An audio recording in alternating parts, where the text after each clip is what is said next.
nit day tey. All the people you love the most always wanna hurt you. How can I trust you again when I'm not around you? All the people you love the most always wanna hurt you.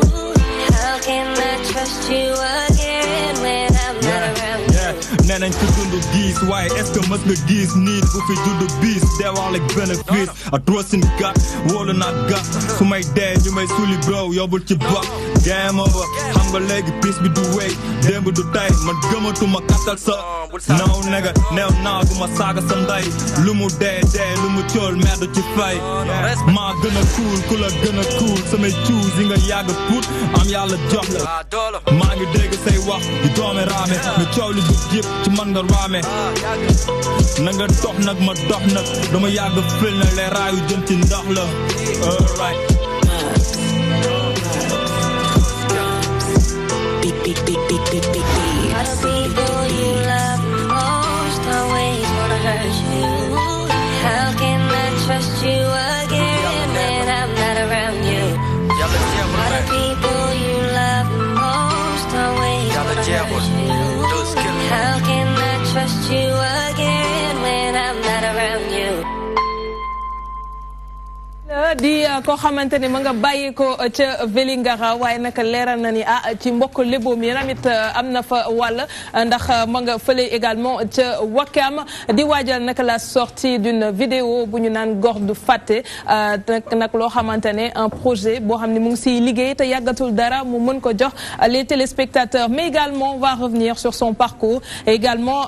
mixtape bi nga xam ni jot na ko def en 2014 ak yeneen yoo xam ne lépp si jaar-jaaram tey nag mooy naanaanoo toi-même tu sais et on en profite pour saluer tous ceux qui nous regardent ku nekk fa nga nekk ñu ngi lay nuyu di la ziar di rafetlu encore une fois le choix que vous portez sur toi-même tu sais et on en a jusqu'à 19h di yaatal rek ndax lépp loo xamante ne wàllu actualité la ak yeneen i fait yoo xamante ne nii yitteel na askan bi saa su ne dañ ciy taxaw et on va revenir très certainement sur l'acquittement de l'ancien président ivoirien ak Blé Goudé ci kanam tuuti ak kii di Habi Sow dans la partie actualité de l'internet mais également beneen fait boo xam ni tànn na ko dina si ñëw si kanam tuuti du mu leen si wax dara dama leen di bàyyi ngeen suivre ak ñun et vous allez découvrir avec nous ce qu'elle a choisi dans sa rubrique actualité politique et sociale ki nga xam ni moo di Djiby Sarr Diony tey nag xam naa ci social bi la taxaw ndax wàllu éducation la ñu wax te bu ñu nee éducation bi tey nag ci njàng mi li ko yitteel mooy la baisse du niveau en français à qui la faute ba tax mu dalal kii di Cheikh Mbow di coordonnateur de la COSYDEP moom it mu ngi fii ak ñun ci plateau bi di rafetlu encore une fois teewaayam fii ak ñun actualité bi nga xamante ne nag moom ndeysaan saa su nekk rek mu ñëw fii mu di Moustapha Guèye lépp loo xam ne laal na transport routier il sera là avec nous pour en parler ce sera dans la deuxième partie tey nag kenn rek ko yitteel muy le piéton dit la personne la plus lésée on va dire des infrastructures du transport dina ñëw wax ñu lan moo tax mu wax lu ni mel on va décrypter avec lui Fatima bébé et maman et également avec nous dans ce studio moom nag lu mu nar a waxtaanee tamit comment éduquer son enfant ak li nga xamante ne rek jamono bi ñu nekk ak de façon sûre ci internet bi naka ngay def ba mën a sàmm sa doom ci li nga xamante ne nii moo di xarale yu yees yi moom it dina ñëw si kanam tuuti ak invité am di Amadou Mamadou Mbow di conseiller en travail social ce sera également tout à l'heure du ñàkk moom it mu ñëw yaatal avis du jour plus comme ni ñu koy defee saa su ne toute la semaine on en a droit tey encore une fois Père Sala Bigué mu ngi fi ñëw def grand bu am solo Père ndax sànq ñu ngi doon laajte ndax Père mi ci xew la jógee wala lan mais nee naa leen Père Sala moom chaque jour mu def yu baax donc di rafetlu encore une fois teewaayam fii ci plateau bi nous avons également un événement boo xam ni dinañ ci waxtaan bi pa nag théâtre bi nag neen ni waa Géej Mbambulaan ñooy def spectacle ñu ci dalal kii di Alioune Badara Diouf moom it ci kanam tuuti dina ñëw waxtaan ak ñun ci xew-xew bu ni mel léegi rek ñu ñëw ak suñu invité Dose Killer maa ngi naan sànq am na benn vidéo boo xamante ne ni yaa ngi koy waajal te sortie bi jeudi bii la Góor du Fàtte. D'accord lu tax Góor du Fàtte. Góor du Fàtte en fait bon tout d'abord maa ngi nuyu ñu ma bokkal plateau bi di nuyu ñi nga xamante ne ñoom ñoo may seetaan di nuyu ñëpp bon Gordu Faté lan moo waral loolu parce que on a tendance à voir que nit di nga dund ak moom loo xamante ne lu dëggu la bon kooku noonu nga am fenn foo ko teg kooku noonu moom mooy dellu si def la benn kuba donc c'est juste pour rappeler que nit ak ku mënti nekk donc bu ngeen jotoon dund lu toll ak as tuut war na mën a fàttaliku démb loolu ba tax na du la mën a def yenn yi loolu mooy son la boo xam ne yàgg nga si liggéey wala loo xamante ne bi nga ko taxawalee wala bi nga ci liggéey yàggul c'est récent. Effectivement son la boo xam ne yàgg naa ko parce que boo xoolee tamit parce que ñun suñuy musique boo xoolee tamit histoire vraie la en fait vécu la boo xamante ne yow da nga koy def mu nekk son boo xoolee yàgg na. vécu sa boss wala vécu sa entourage. mën na nekk sa boss parce que ay histoire yu différentes lay xaw a raconter parce que Gordu Faté tey jii ku nekk am na benn déception benn trahison boo xamante ne jot nga kaa dund donc loolu mooy mën naa ko dund personnellement mën naa ko dund keneen mën na ko dund tamit ak ku mu mënti nekk mën na ko dund waaw loolu moo nekkoon Gordu Faté. nee nga tamit am na mixtape boo xamante ne nii def nga ko en 2014. 2014 perception bi ci public bi noo ko gisee. bon damay wax ni que jëluñu ko parce que yaakamti loon en fait yaakamti loon parce que dañuy toolu benn étape boo xamante ne da ngay bëgg a def rek pour def parce que ñëpp ñu ngi doon def projet yow tamit nga ne noonu damay def pour ñu mën ma gis ma génne woon benn projet boo xamante ne donte sax man jàpp naa ne son yu nice na ñëpp xam nañ ne son yu nice na mais promo bi war du am doo ko mën a pousse donc dafay flop son yi. lan la moyen la wala. waaw moyen ak maturité surtout maturité parce que da ngay liggéey loo xamante ne yow xamoo fan ngay jaar quoi da ngay def son nii da ngay nekk parce que sur internet. lañ ko may topp mouvance bi bëggoon def benn affaire gars yi génne nañ man tam foog ma génne. mais quand même positivement tamit am na lu mu def parce que permettre na ma teg sama tànk am na ñenn ñoo xamante ne foofu lañ ma xam ba léegi ñu may topp donc mën naa ko positiver tuuti parce que ci li gën a bëri xam nañ ma fa rëccu ma ko tamit entre temps nag j'espère que maturité am na ndax nee nga li la ci dëggaloon moom topp mouvance bu baax parce que tamit loolu moo tax ba léegi nangu ma génne parce que 2014 ba léegi ça fait pratiquement 4 ans bientôt 5 ans boo xamante ne génnewu mu benn projet boo xamante ne mën naa ko tuddee projet bu sérieux la. mais derrière dama gis ne souvent léegi artistes yi de manière générale mixtape la ñuy gën a favoriser album bi dafa laaj temps boo xam ni ngeen gën si mën a consacré wu def si liggéey bi war wala yàkkamti moo tax ngeen indi loolu wala bokk c'est juste pour teel a mën a génne say produits rek. man sama kaala man dama naan yàkkamti la woon mais boo seetee pratiquement mixtape ak album sorantewul léegi. Mixtape ak album pratiquement benn affaire rek moom mooy différencier parce que mixtape bi yow da ngay dem ay bitu download ngay jël ay instruments yoo xamante ne gars yi jël nañ ko tegaat ci album ça demande beaucoup plus de moyens mais boo xoolee côté titres yi man j'avais 14 titres yoo xamante ne defoon naa ko sama mixtape album am na yoo xam ne du ñu yegg 14 titres donc gars yi ils le prennent beaucoup plus au sérieux da ngay gis dañuy dem ut ay beatmaker ut avec tous les moyens te dafay am benn promo boo xamante ne da ci topp en fait vidéo da ci topp parce que boo defee benn album de 10 titres supposons lu mu dee war na am benn 3 vidéos boo xamante war na ko ci accompagner te vidéo bon ku ni vidéo xam na ne que ça coûte extrêmement cher donc c'est pas donné à n'importe qui alors que 2014 vidéo bon minimum mënoon nga ci def benn 250 000 alors que. léegi gën na cher. waaw léegi gën na cher alors que pour benn débutant benn underground comme man c'était pas évident nga mën a dajale montant. li ngeen bëgg ci clip yi nag moo bëri bëgg xale yi jigéen yi rafet yépp ñëw teew bëgg dugg ci yenn sites yu luxe yi c'est normal que coût bi gën a bëri. juste li muy laaj la xam nga waxtaan la bu juboo en fait da ngay waxtaan ak ses réalisateurs ne ko man son bi moom laa lay proposer. mu ne la son bi lii moo koy def lii la ñuy soxla donc logistique bi mu lay laaj donc ça dépend ci li muy laaj fii mooy li ñu wax budget boobu am mën na vidéo en fait mën nga jël vidéo mën nga jël sax caméra yu ñuy ngénte nga defee ko vidéo mais c'est juste que nit ki dafay bëgg a respecter boppam moo tax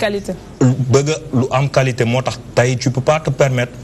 génne vidéo n'importe comment parce que sa image dafay dem il faut que les gens te respectent à travers li ngay def donc même bu fekkee loolu la il va falloir que nga débourser pas mal d'argent pour nga mën ko def donc moo tax ñuy jaayante pour loolu. Djiby boo gis léegi ci prestation bu mu ñu defal. oui nekk na prestation bu neex bon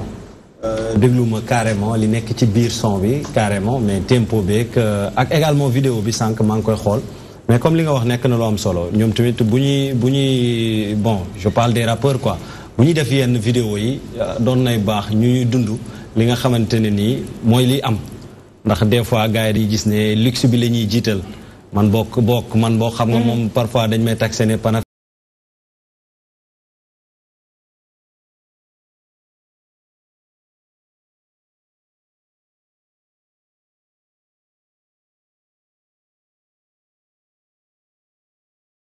ñu daal di ñu génne li nga xamante ne ni moom la ñuy dund quoi defe naa ne di leen encouragé bu baax ndax ñu ngi ci benn yoon boo xamante ne ni bu jara encouragé la defe naa ne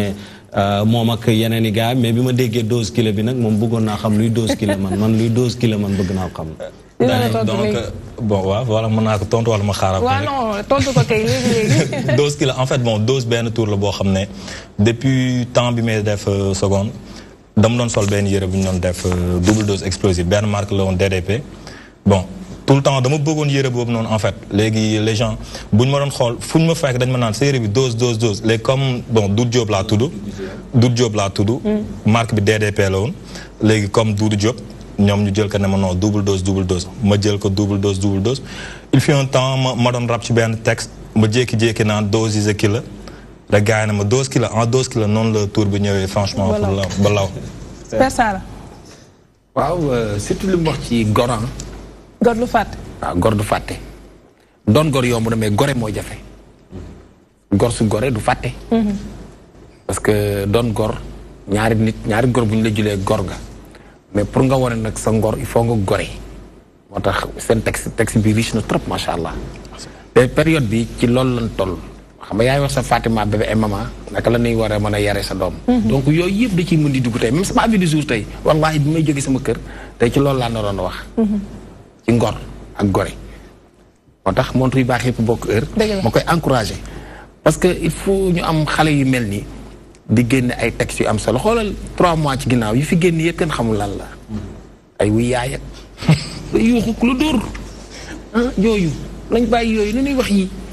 ay napp textes yi gën a réfléchi yi di gën a riche ñuy soññ xale yi ci jom fulla fayda ngor nangoo liggéey jaamu yàlla bëgg lu baax loolu mooy way bii des mais woy loo xam ne yow dafa doon tàkk mbopp nga xam day tàkk frir rek kii loolu amul solo vraiment maa ngi lay encouragé. merci dose kilo nag man na damaa jàppam bi nga nekk xam da nga bëri woon dose moo tax merci monsieur Mbow moom dina déglu sax rap di nga déglu rap. waaw parce que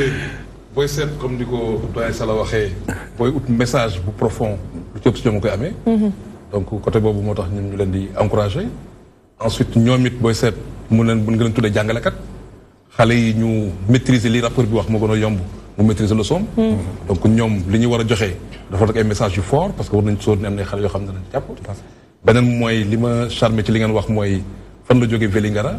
li muy def mën na concurrence ku nekk Dakar concurrence ku nekk Paris. donc ils sont encadrés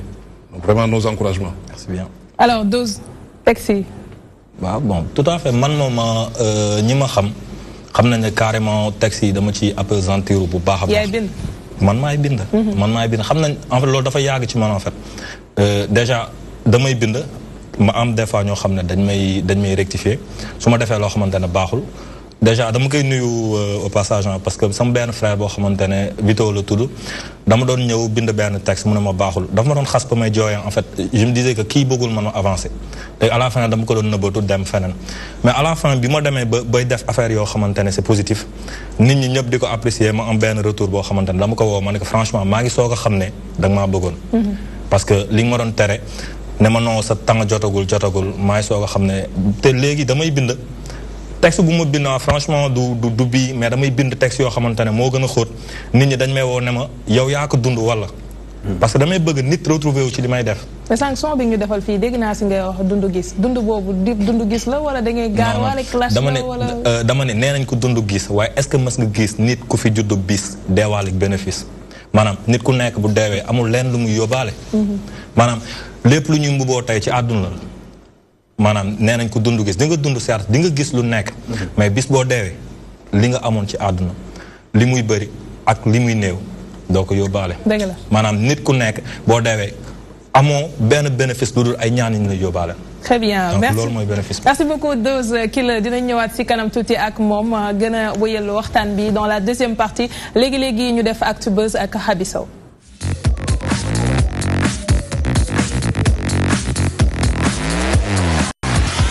Alors, sur Yerim Post, on peut lire CPI, Laurent Gbagbo et Charles Blé Goudé acquittés. effectivement Ndeye Arame Touré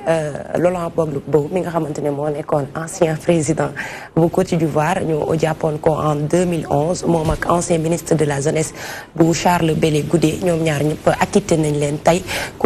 international moo leen daal di bàyyi ne gisuñu preuve bi nga xamante ne si tax na ba ñu mën a ñoom coupable nañ chef d'œuvre yi nga xam ne ñu ngi leen ko doon toppee lu ci mel ni que crime contre l'humanité viol ak yeneen xeet yu ci jëm yi nga xam ne amoon na ci crise post-électorale bi nga xamante ne amoon na Côte d'Ivoire entre 2010 ak 2011. merci Habi Sow ni wax téléspectateurs yi ñu baal na dama ko forcé mu ñëw te baat baa ngi waaj a dem donc merci d'être là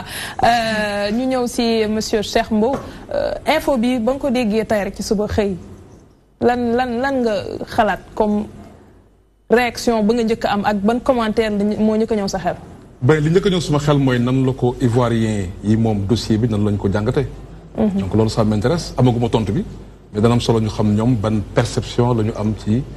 décision bi nga xam ne am na. Dans son cas en tout cas pour ce qui est du FPI ñoom dañoo kontaan parce que ils ont toujours cru qu'ils n'avaient rien fait moom ak Charles Blé Goudé. Maintenant on a le collectif des victimes et autres te ñoom ils sont au nombre de 8000 et quelques te ba léegi dañu jàpp ne acquitté nañu mais gisuñu coupable par rapport ak violence yi amoon post-électorale entre 2010 2011. xam naa su may gëstu man ci question boobu loolu lay seet mooy pas au-delà même des partis politiques ou des organisations yi nga xam ne c'est structuré lan la ci l'ivoirien lambda. quel point de vue la ci am c'est important. beneen mooy évidemment ban impact lay am sur le plan pédagogique parce que li fa xewoon Côte d'Ivoire bëggatuñu mu dellu xew fa donc est-ce que lii dana tax ba mu am suffisamment de leçons sur le plan pédagogique ba nga xam ne li fa xewoon dafa xamati. instabilité bi loolu daf ñu yitteel parce que ñëpp xam nañu locomotive Afrique de l'Ouest Côte d'Ivoire la donc li fay xew dafay am impact ci dundu Sénégal. kon te évidemment amaguma tontu yëpp parce que voilà am na questions yu nekk sa bopp comme ni nga wax. question yi il faut ñu tontu ci suñu bëggee objectif suñu analyse. et puis verdict final bi sax suba la suma juumulee abi 10 heures lañ ko nar a def même su fekkee ne juge yi demandé nañu acquittement mais dañuy may tuuti procureur mu mën a def appel wala boog ñu xam lan mooy décision par rapport ak li ñu jëm jibi bon man peut-être bi ma ko déggee xawoon naa am ay questions yu ñëw comme ni monsieur Mbow ni mel rek am na question yu bëri yu ñëw ci sama bopp mais nag d'abord damay wax ne lii war na yee président yu Afrique yu bëri ndaxte nekk ci dara. jóge fa ñu lay topp naan la set nga am setul loolu góor war na ko dépasser. tey chef d'accusation yu doy waar. merci yu doy waar moo tax suñu fàttali ko en 2010 ak 2011 la fa xewoon lu doy waar la woon. dem ba ñu bëri ñàkk seen bakkan ñi gaañu yu métti ba tey ji nii seen i njaboot fàtteeguñ ko defe naa loolu lu ñaaw la ci réewu Afrique yi war nañu dépasser stade boobu noonu ba tax na mooy li ñuy wax nit nag bu fekkee da ngaa jiite. am yu bëri yu fa am ay nit ñàkk ci seen bakkan yoon la nag ñu teg ñu xool lan moo xewoon ba tax loolu am waaye tamit bu ñu toogee lu taxoon ñu jàpp ko ba 7 ans toog ba léegi jékki saa rek bàyyi ko man pour man am na lu louche nekkuma nag juge damay wax est-ce que réconciliation bi nga xamante ne président Alassane Ouattara depuis bu mu yegsee en tout cas au lendemain de la perte de Laurent Gbagbo du pouvoir moom waxoon na ne loolu lay prioriser ba tegoon na benn commission de vérité de réconciliation commission nationale pour ñu taxaw ci loolu mais dafa mel ni durée bi dafa yàgg il y avait des pressions derrière pour que loolu ñu concrétiser moo tax réew mi ñu bëri ñenn ñi comme niñ ko tey ji niñ ko déggee ci ay xibaar ñu ci bëri ñenn ñi ñu ngi kaas ñii ngi naan d'accord nañ ci mooy ñi farak moom mais ñu ci bëri lu ci toll ci 80 000 peut-être ay 8 000 personnes yoo xamante ne nii bokk nañ ci ñi nga xamante ne nii ñoom ñoo am ay loru ci mbir mi ñoom ñu ngi demandé ba tey nee nañ mbir mi dafa louche ndax dafay nduru politique mais nag ak lu mu ci mën di doon comme li mu nekk nag ci loxoy nguur moo tax yoon moo tax mënuma cee àddu lu bëri mais li may xamle rek mooy suñu njiit yi nga xamante ne ni ñoom ñoo nekk ci pouvoir yi war nañu bu ñu paree noppi seen i mandat ñu lem seen i kaaka génn ndax fii àdduna la kenn mënu fee nekk à vie da nga fiy nekk benn durée bu déterminé boo ci paree da nga ciy jug bañ cee jug nag mooy tax ngay dem bay lor ñenn ñi tax ñenn ñi di ci ñàkk seen bakkan ñenn ñi di ci am ay gaañu-gaañu en tout cas daal Afrique lenn lañ war a xam pouvoir dafa war a doy. Très bien Djibi Sarr man daal chaise bi tamit persa la ni fii mel dafa mel ni noonu la fii mel démb j'avais un analyste politique fii tey encore am na analyste des questions internationales ci chaise bi en tout cas Djibi moom fi mu ne nii moom Pape Ousmane ñu ngi koy joxante de ah ñëw déjà si Alioune Badara Diouf moom it mu sànni si kàddu rek balaa ñoo dellu ci persa la voilà salaamaaleykum aleykum salaam du bari en fait moi je suis plus artiste que politique. Bien vrai que ne dama koy suivre. mais artiste citoyen la. Voilà donc damay dëggal rek li suma xarit bi wax. parce que démocratie dafa am solo je pense que ci Afrique. parce que mooy tax ñu yegg fi ñu bëgg a yegg. d'accord donc problème Côte d'Ivoire nekkoon na problème boo xam ne yëngaloon na Afrique ñu bëri ñaawlu nañ ko la fa xew. donc mais li koy indi yëpp mooy manque de démocratie bi nga xam ne tey seetlu nañ ko ci yenn pays Afrique yi. donc ñu fexe ba ñuy delloowaat citoyens yi li nga xamante ni moom lañu moom. voilà parce que nga def élection bon ñu gis ne élection bi am na lu ci luus ba tax ay nit jóg jur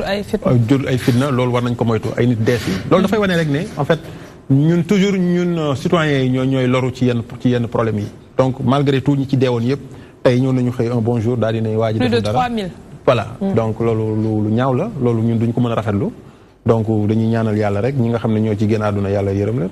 xaare leen àjjana quoi voilà. jërëjëf Persala ñu ngi jëm si ay élections te bu ñu nee Côte d'Ivoire wax Sénégal xam ni am nañu ay relations fraternelles. donc tey encore une fois lu mel ni bu ñu ko gisee tamit ak suñu leader politique yi jamono ji liñ ñu wan gum ci coow ak xëccoo ñu si bëri seen xel dafay ñaaw wala ñu tiit ndax fa ñu jëm. waaw mais nag Aram Côte d'Ivoire ak Sénégal bokkuñu. parce que Côte d'Ivoire ñoom dañu am sax problème ethnie. boo dee xool Félix Houphouët-Boigny Bawle la. dëgg la. Laurent Gbagbo bi gros la. am na ay añi am na ay bete.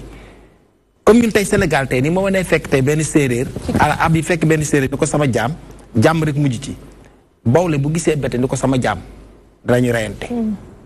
te boo dee xool Laurent Gbagbo mooy premier opposant bi nga xam moo njëkk a dëkk sax ki nga xam mooy Félix Houphouët-Boigny. Houphouët-Boigny Ivoirien yi dañu ko ba Nana Boigny sax lañu ko daan woowee Nana Boigny maanaam sunu maam. sunu tiitër sunu sak.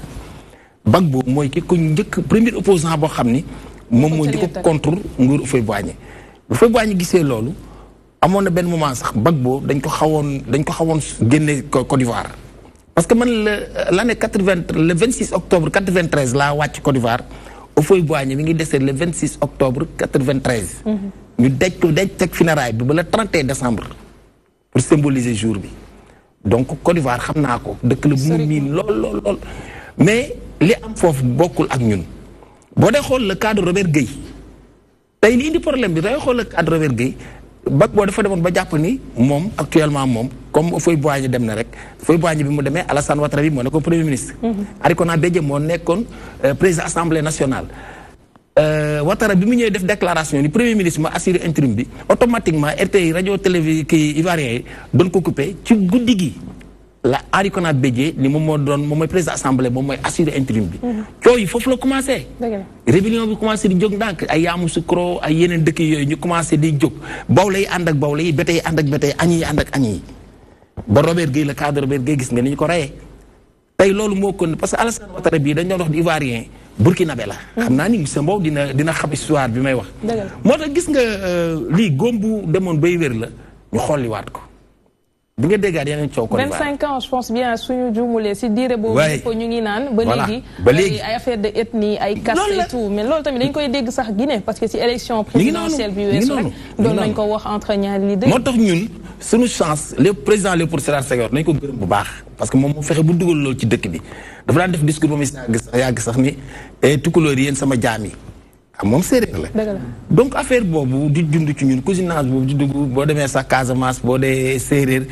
joolaa du rey séeréer parce que ñaari maam lañ jambañ ak jamboñ ñu dugg ci géej gi def seen gaal kii réer génne tefes bi ñu ñëw jur séeréer yi ñëw jur ñun mënuñu am problème boobu ci côté guerre ethnie mënu fi am mais lii problème bi mooy démocratie Alassane Ouattara bi tey lii taxoon mu signé loolu dëgg la parce que dafa bëggoon a gouverner ci jàmm moo tax bu mu toogee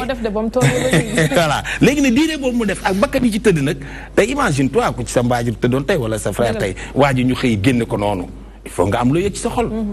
moo tax di nga déggaat yeneen coow Côte d'Ivoire mais yàlla fa yàlla def jàmm daal très bien Abi ñu jeexal ak yow waaw pour jeexal rek xeex bi ñaari camp la woon ñi nga xamante ne ni ñoo nekkoon pro Gbagbo ak ñi nga xamante ne ñoo nekkoon pro Ouattara donc bu demee bu ëpp lu plus de 3000 morts am ci rek kon daanaka ñaari parti yëpp am nañ ci part de responsabilité ndax ñoo doon xeexoo nguur ndax ki nga xamante ne moo chargé woon élection bi proclamé woon na ni Ouattara moo gagné ñu teg ci ay fan président conseil constitutionnel ne ki nga xamante ne moo di Laurent Gbagbo moo gagné loolu yëpp indi ay xeexoo nga gis ci benn pion bu stratégique di Guillaume Soro mi nga xam ne actuellement mooy président assemblée nationale Côte d'Ivoire da ngay xool décembre 2011 le 4 décembre si je ne me trompe pas le déposé lettre de démission jox ko Laurent Gbagbo ba mu ko joxee dafa dem fekki Alassane Dramane Ouattara ci même temps bi Ouattara bi ñu ko nee président la ci la jël def Guillaume Soro def ko premier ministre par la suite bi ñu defee que élection législative si la nekk président assemblée nationale mu nekk donc ay politique à chaque fois day am benn pion bu nga xamante ne mooy nekk ci digg bi doo xam fu mu far doo xam fu mu nekk actuellement situation Sénégal du question de comparer mais pour question de moytandiku la genre yu mel nii ku ci nekk bañ a jiital intérêt boppam ñu xool lan mooy jëriñ askan wi et tamit ñi nekk conseil constitutionnel tamit ci dëkk bi bu ñuy jël yenn décisions yi wala bu ñuy génnee yenn yi nga xamante ne si ay genre yu mel nii la ñu ciy xoolaat bu baax lan la mën a apporter réew mi ak fan la mën a yóbbu réew mi ndax genre crise yi li koy indi xam nañ ko dañuy xam ne ñii dañuy xam xel ni kii lañ faxal moom moo ëppale nit ci ay seen sondage yi ñuy def wala ci li élection jot ñu beddi ko teg ko ne te tamit réconciliation bi ñuy wax réconciliation nationale à chaque fois li ko indi leen la Ivoiriens yi li ñuy jooy mooy justice des vainqueurs ñi ëpp doole ñooñu dong la yoon xëy na di àtte bu mu leen neex ci dee bi plus de 1000 personnes yi dee Gbagbo lañu àndaloon yeneen 1000 yi Ouattara lañu àndoon yeneen 1000 yi lañu xamul fan lañ faawoon donc ay manifestants lañ wala ay civils lañ woon donc plus de 3000 morts ñooñu ñëpp ñoo perte pour dire genre crise yi ki ngay topp di faral amaana du am sax lim ciy ñàkk mais responsabilité morale ndax amu si bu fekkee ni yow it yaay njiitu réew comme boo jiitee dëkk moom lu si ëpp lu xew je pense que bu kuy def dara dina la si njëkk yow dina la si njëkk a tudd donc responsabilité morale ndax loolu tamit duñ ko sóor si dossier bu mel nii. xam nga responsabilité morale wala sax yaakaar ni dugaloon na ci loxo moo taxoon tey ba ñuy jàpp Laurent bàyyi wuñu Simone Gbagbo te xamoon nañ ni Laurent Gbagbo dinañ ko bàyyi ndax yàggul dara bàyyi nañ jabar ji Simone Gbagbo te lépp luñ toppee woon Laurent Gbagbo amaan na lu ko néew wala lu ko ëpp toppee woon nañ ko te teewul bàyyi nañ ko mu continuer mu ngi ci Côte d'Ivoire ñibbi na bu yàgg kenn waxatul peut-être ay waxam ñun Afrique problème boobu lañ am da ngay nekk yéen ñaari opposant ak pouvoir ak opposition dañuy xeex ci kanamu askan wi di rayante mais xamoo après derrière lan lañ sekk ndax bi Simone Gbagbo génnee li gën a étonnant mooy Guillaume Soro dafa dem bi ñu dem di jaale ji Sankara dafa dem akolaat ko doo xam nit ki fan la far ak kan mooy opposant ak kan mooy politique kon donc politiciens dafa mel ni dañuy bëgg a jël askan wi di leen def ay jeu de dame fu la neex nga teg ko fi pour sama intérêt boobu ñun boo population bi ñoo war a yeewu xam ni du dara lu dul jour vote nga dem sànni sa carte ki la doy wax ci jeex. Très bien, merci beaucoup Abi Sow li nga wax am na solo ñuy fàttali rek ne le dernier mot revient au juge suba bu procureur bi waxee ba noppi ci li nga xamante ne nii moo di dossier Charles Blé Goudé ak kii di Laurent Gbagbo du ñàkk ñu gën a yaatal xibaar boobu noonu ci édition journal ak yeneen yi nga xam ne yëpp ay tribune lañu ci toi-même tu sais léegi ñu jàll ci actualité politique et sociale ak Djibi Sadio.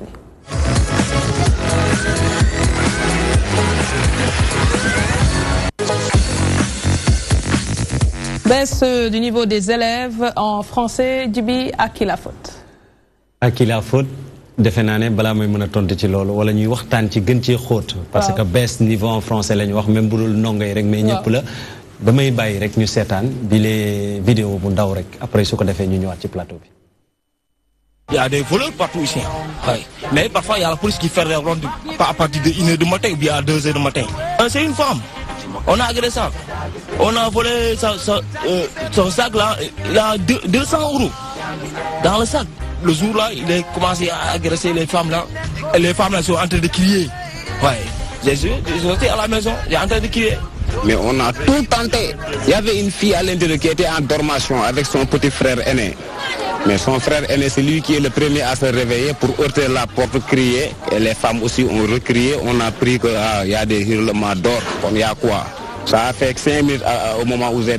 fermé ma porte. Olivier Salwan. Je sale, tu sales,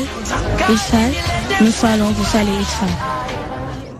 Alors, je n'ai pas entendu le reste de la conjugaison du verbe du.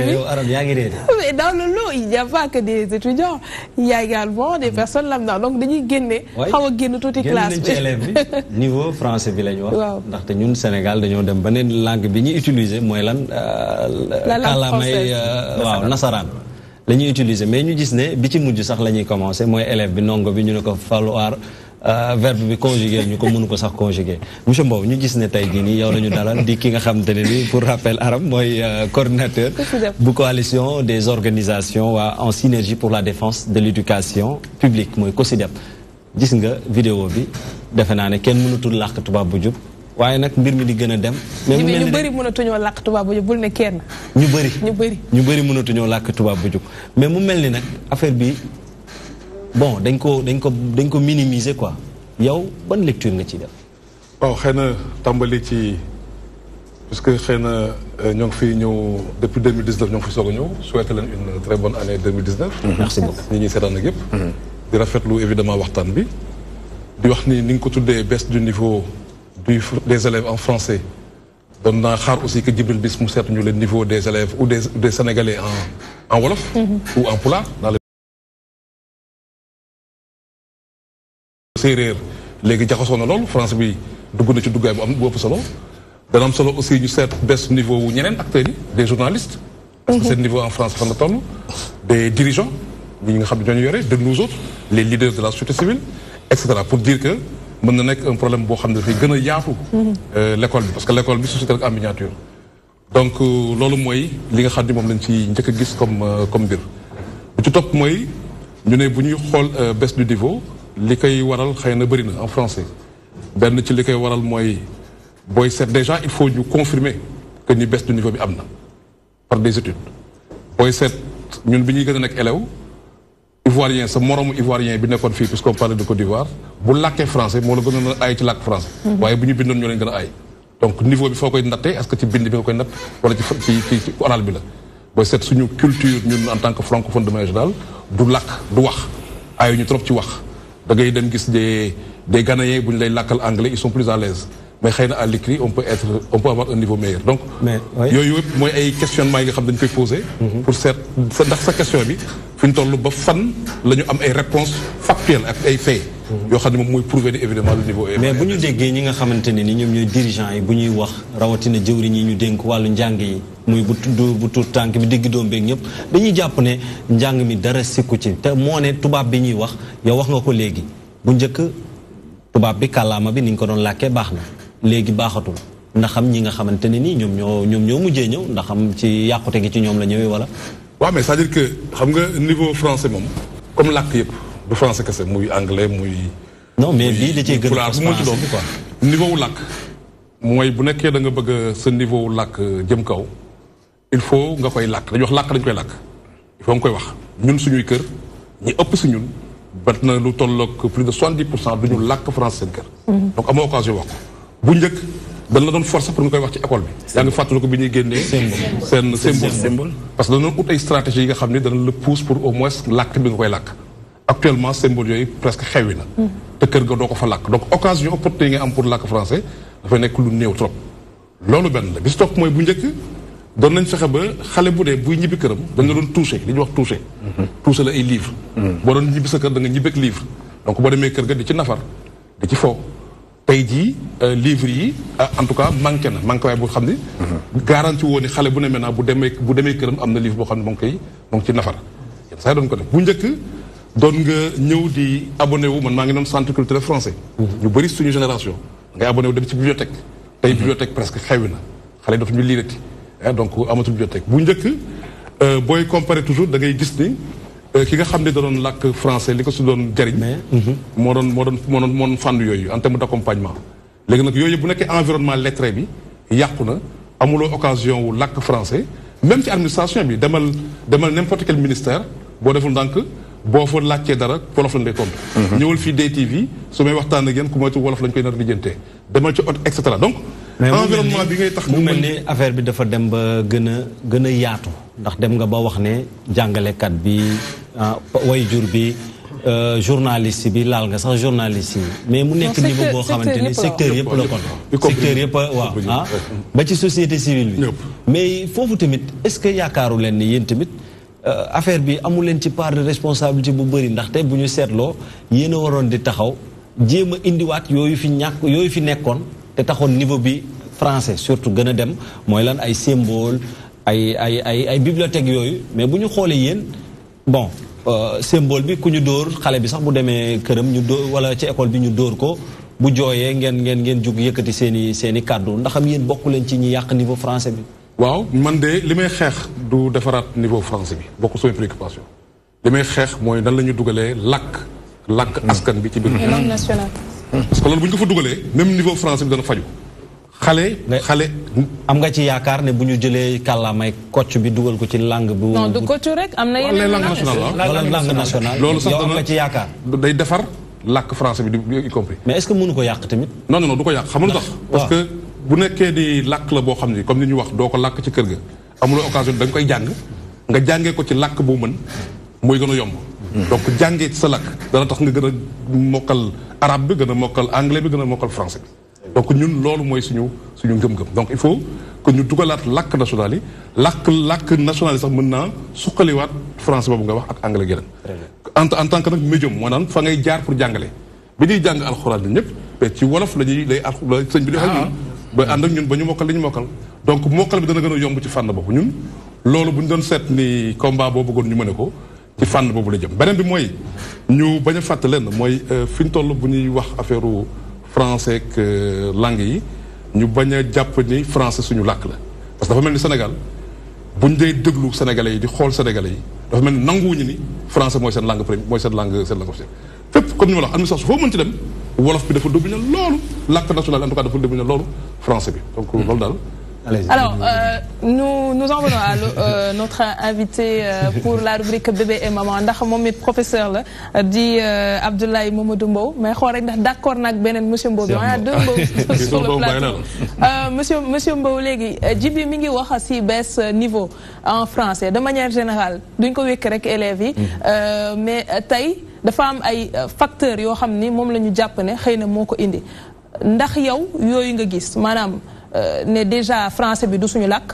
moo tax xëy na manipulation bi muy am problème ñaareel bi infrastructure yi derrière mu ngi fi beneen bi ñi ñuy tàggat tamit des fois du ñu am niveau bi su ma nee ñi ñuy tàggat enseignant yi la wax mu fekkee monsieur Mbow bëggu ñu yem foofu tudd na journaliste yeeg ñëpp yow lan nga gis ne mooy jafe-jafe bi tax tey langue boobu noonu pour ñu maîtriser ko c'est un problème commençons par les écoles.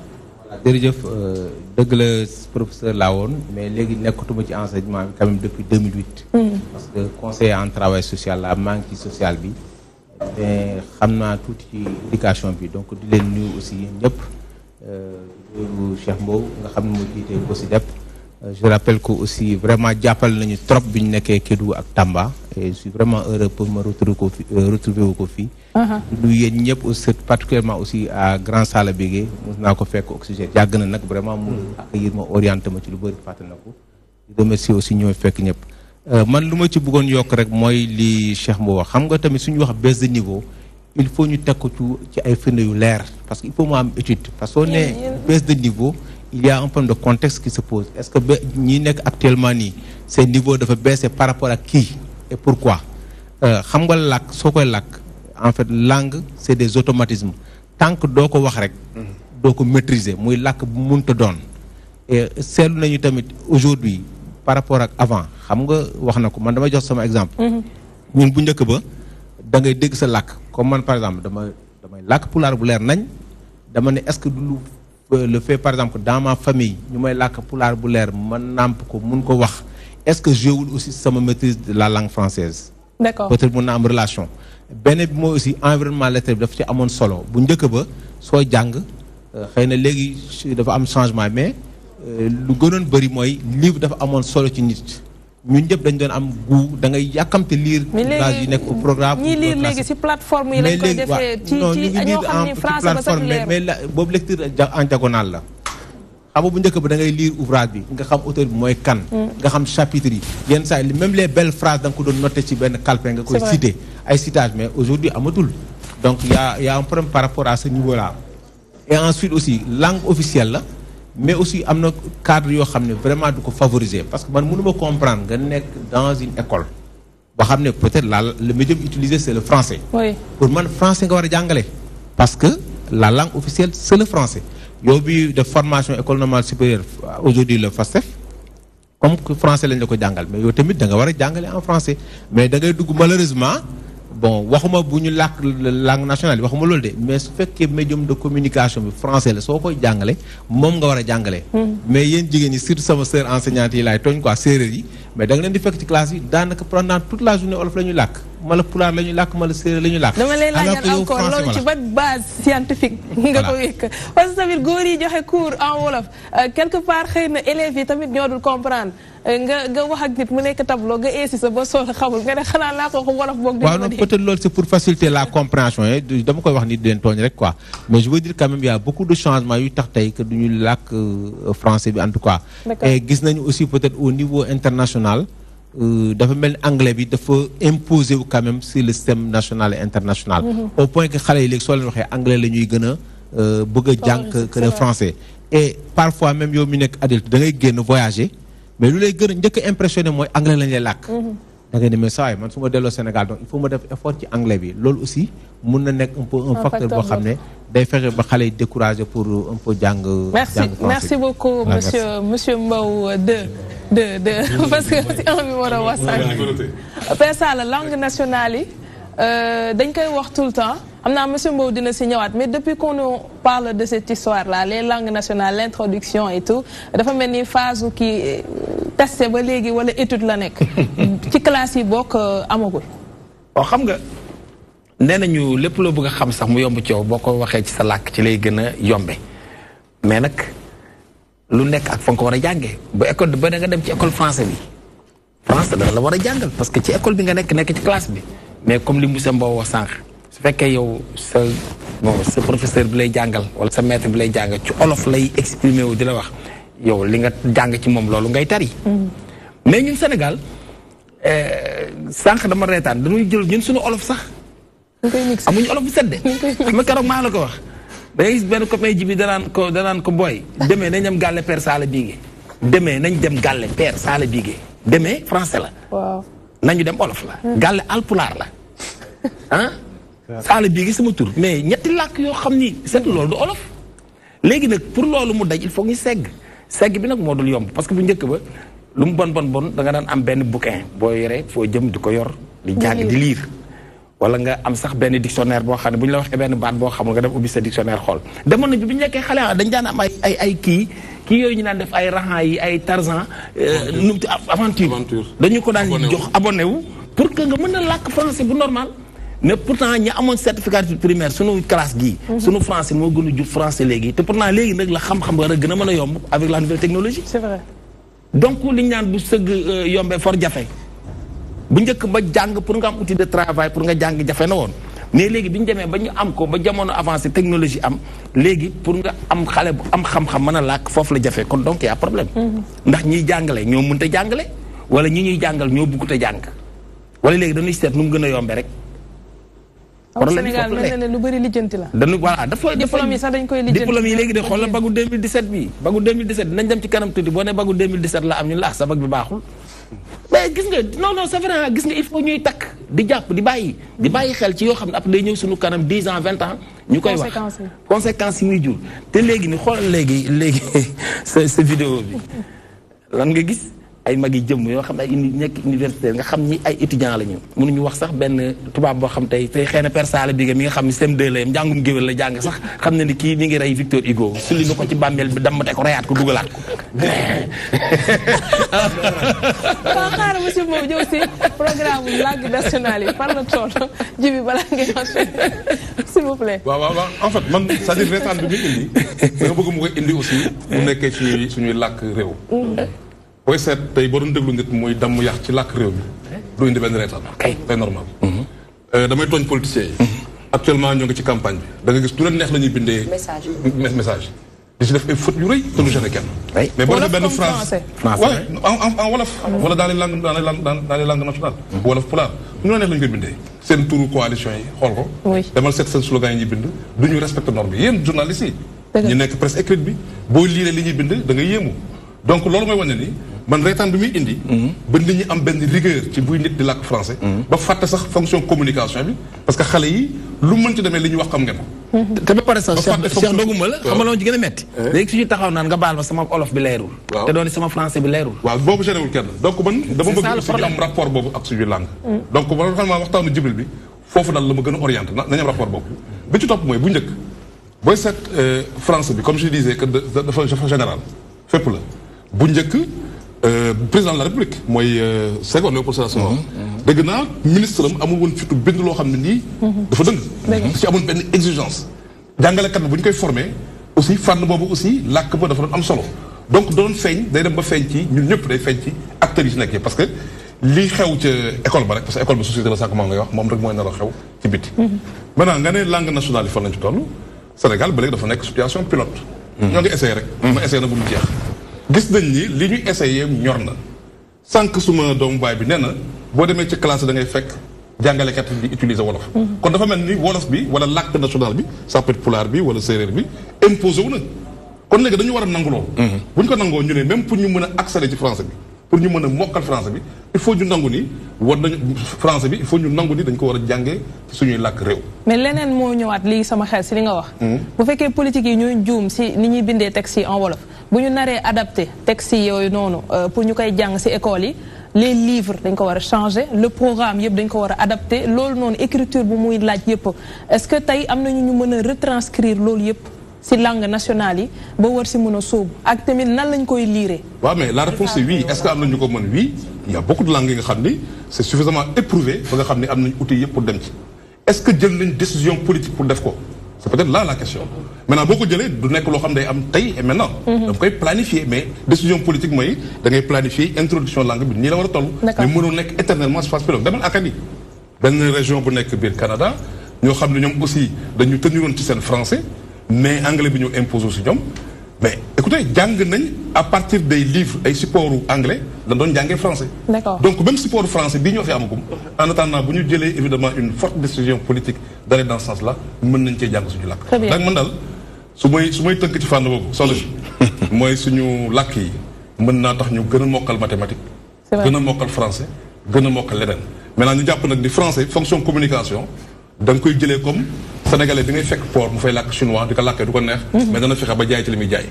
que sénégalais bi jël bi làkk russe du ko neex mais dana fexe ba lijjanti ci wax say soxla suñ boobu élèves bi bu ñu la déggee duñu góorgóorlu ci classe yi de dama bëgg a xam ne xam nga xëy na wax na am na lu mu wax mu ne dañu war a jël français bi def ko comme mu ñuy servir pour bu ñu bëggee def dara ñu utiliser ko mais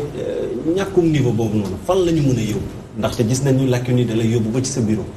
nga gis nit war na représenter Sénégal ñu yóbbu ko ci réew boo xamante ni comme ñu ne francophonie moom la ñuy peut-être ndamoo suñuy autorité ñu yóbbu la fa yow nga war a yóbbu kàllaamay tubaab ba mënoo ko làkk bu baax loolu fan la ñu mën a jëm. waaw mais fi ñuy yóbbu dafa bëri déjà soxna Arame li mu wax il faut ñu wax ci mooy est-ce que xale yi bu ñu dégloo danañ gën a góorgóorlu ci français non ce n'est pas du loolu la ci jublu war nañoo góorgóorlu évidemment ci français parce que fi ñu toll loolu moo leen tënk maintenant ñoom aussi xale yi sax du ñoom ñoo xam ndax dañuy góorgóorlu français yaa ko wax dëggu as jàngalekat bi moom moo koy pousse pour ma góorgóorlu ci français bi donc dans ce sens là ensuite sànq am na lu ma la wax loo xam ne bëgg naa aussi ñu jàpp ko mooy pendant longtemps yaakaaroon ni ñun suñu français dëgërul mais ñun bu ñu bindee ñoo dàqoon a bind sax français bi ki dëkk France donc c'est-à-dire que moo tax ma ne booy natt da ngay xam ndax oral bi moo lay intéressé parce que duñu suñu civilisation moo ñu woon may loolu ou bien ndax écrit bi ngay intéressé ba léegi mais bu njëkk comme ni ngeen ko waxee exemple bi ñu jël bu njëkk bind ba baaxoon na wax ji baaxoon na lan moo tax bind bi léegi nii mënul baax ba wax ji te bind bi sax baaxutul ba tey waaw ba léegi bind bi wàcc na ci li ñu wax donc il faut juste ñu dëggal ko confirmer ko ensuite wax bi même bu njëkk bind bi moo nekkoon li baax mais wax bi moom musuñu ko desoon na lu bëri alors tu me dis fan la ñu war a laal pour que mbir mi change c'est important waaw man li ma jàpp daal mooy fi ñu toll puisque loolu moo ñu tënk mooy suñu langue officielle fi ñu war a laal mooy fexe ba xale bi dana nekk ci environnement bu tax ba français mën a jëm kanam environnement lettré bi mooy kii wax na aventure yi ko doon am dekkaliwaat bibliothèque yi mooy fexe ba lépp loo xam ne ñoo ngi koy bind même ci mbedd bi ñu def ci effort que journaliste buy bind mu def ci effort ba nga xam ni lépp lu ko wër dana am possibilité bi ensuite am aussi ay opportunité yu muy làkkee làkk bi. beneen mooy am ay support ay livres yoo xam ne moom nga yore parce que boobu moo ñu tënk yooyu bu ñu ko defee xëy na. monsieur Mbow mën naa sa kàddu yi bi nga commencé ba tey ñu ngi dégg nga naan journaliste bi. mais c'est la mës a lire benn article bu la gaañ wala nga seetaan télé déglu ku dam yàq carrément wala ci làkk réew mi moom journaliste moom chaque jour ñu gaañ. parce que du leen neex lañu ko bindee. mënoon ngaa bañ a dugg foofu daal dañu ñoo nar a sonal mais booy seet exemple la rek exemple la c'est-à-dire que sànq nee naa la même ñu nekk ci nguur yi ñun ñu nekk société civile muy journal muy extra pour dire que bu xasee ba ñëw rek day laal fan yi amul kenn ku ci échappé parce que journaliste bi si école bi lay génnee donc boo dee niveau bi dafa baissé moom puisque si école bi lay génne évidemment que buy bindi dana feeñ loolu benn la beneen mooy sànq yaa nga naan journaliste bi oui danañ ko mën a tooñ fii parce que li ngay wax moom mooy làkk français ak bind français ki nekk ci làkk français di poser question di bind français ñuy génnee journaux yi mooy yéen mooy journaliste donc kooku liggéeyam dafa fës ci boo bëggee analyser làkk yi waaye nag yemalu ma ko ci moom dans tous les cas niveau bi bu beesee dana feeñ ci acteurs yëpp feeñ ci secteurs yëpp loolu day leer parce que amul kenn kuy génn feneen fu dul ci l'école bi donc ci biir l'école boobu lay xale yi kii dem nekk footballeur kii nekk journaliste kii nekk président kii nekk ministre kii nekk entrepreneur donc li fay xew rek mooy reflété wu après société bi. léegi Aram wax na ko pour ne yan base ci lañ mën a sukkandiku ba mën a jëmmal li nga xamante ne mooy sunu ay langue nationale mais man dama naan wolof parce que wolof lañ gën a làkk fii quoi qu'on puisse dire même boo nekk wolof tam Sénégal moom wolof la ñu gën a wax même bu dee français bi pour dire Aram loolu base bi yaakaar naa ne am na ndax même français xëy na même bu fekkee bañ koy defal sax si làkku jàmbur lañ sukkandiku créer seen ay alphabet wolof am na alphabet boo xool A ba ca ci français lañ jaaree daal di def alphabet wolof kon peut-être que am nañ ay base yu nga xamante ne mën nañ bind ay téere en wolof tey tax ndax am na ndax waa tostan ñu ngi koy def ñoom ñu ngi ciy def ay jéego yu am solo professeur Sakhir voilà loolu yàgg na fi kon nekkul base moo ñu manqué mais pour rebondir ci sujet ji bi ne français bi baisse de niveau français bi est-ce que jàppoo ni tey ñi nga xamante ne ci boppam ñooy jàngale ci école yi est-ce que nekkul ñooñu ñoo amul niveau ba noppi bay dugg di jàngale ndax nag yow booy joxe xam-xam war nga am ay outils yu mat sëkk ba ki ngay jox xam-xam mën a jariñoo ci li nga xamante ñoo ko mais bu dee yow amoo benn niveau de un yow mi nga xam ne yaay jàngale ndax ki ngay jàngal mën na jariñoo dara si li nga xamante mais loolu dëgg la c'est-à-dire kiy jàngale il faut mu am niveau bi war a tax mu mën a jàngale xam-xam boobu mën a gunge xale bi ci fànn boobu li muy jàngale mooy sànq li ñuy wax support yi c'est-à-dire que doo laal benn mbir kese boo bëggee faj jàngalo entrée bi day bëri da nga dugg ci jàngalekat bi jàngalekat bu njëkk bi sànq yéen a ngi koy tudd kooku dana ko formé ñeenti at xëy na sax fa la doon amee baccalauréat bi mu ñëwee donc ñuy vérifier niveau français actuellement boo deful nank dañ lay gën a jàngal beneen fànn bi la donc jàngalekat bi dana am solo bagage yi nga xam ne moom lay xale bi du yor jumtuwaay yi muy yor pour mën a jàng dafay nekk aussi benn élément boo xam dafay am solo donc yooyu yëpp ay éléments yi nga xam ne da nga koy laalandoo bu fekkee bëgg nga niveau bi élevé wu maintenant boo jëlee ci langue nationale comme ni nga waxee boo demee ay réew yu mel ni Inde ñoo la ëpp fopp làkk te ñoom lijjanti nañu ko parce que dañuy seet rek làkk gox ba parce que am na gox bu dee am na làkk boo xam ne xëy na moo fëpp doole donc gox ba la ñuy jël làkk ba seet nan la ñuy fexe ba dugal un peu à part de cette langue locale là nan la ñuy fexe ba accéder ci yeneen savoir yi voilà. Persala maa ngi wax sànq kii journaliste rek ngay ree. non dal ci article boo xam nga journaliste rek ak communicateur traditionnel ñun ay kii la lu ko ay doom bàjjana ñu dama yàq ñaw laa di wax non c'est-à-dire bi ñu wax sànq mais nag ñun Sénégal ñun dañoo am problème mu nit làkk français ñu koy reetaan loolu ñu koy corriger dama lay nettali benn anecdote suñu benn grand bu nekkoon Côte d'Ivoire dafa mosul xuloog benn voisin ñu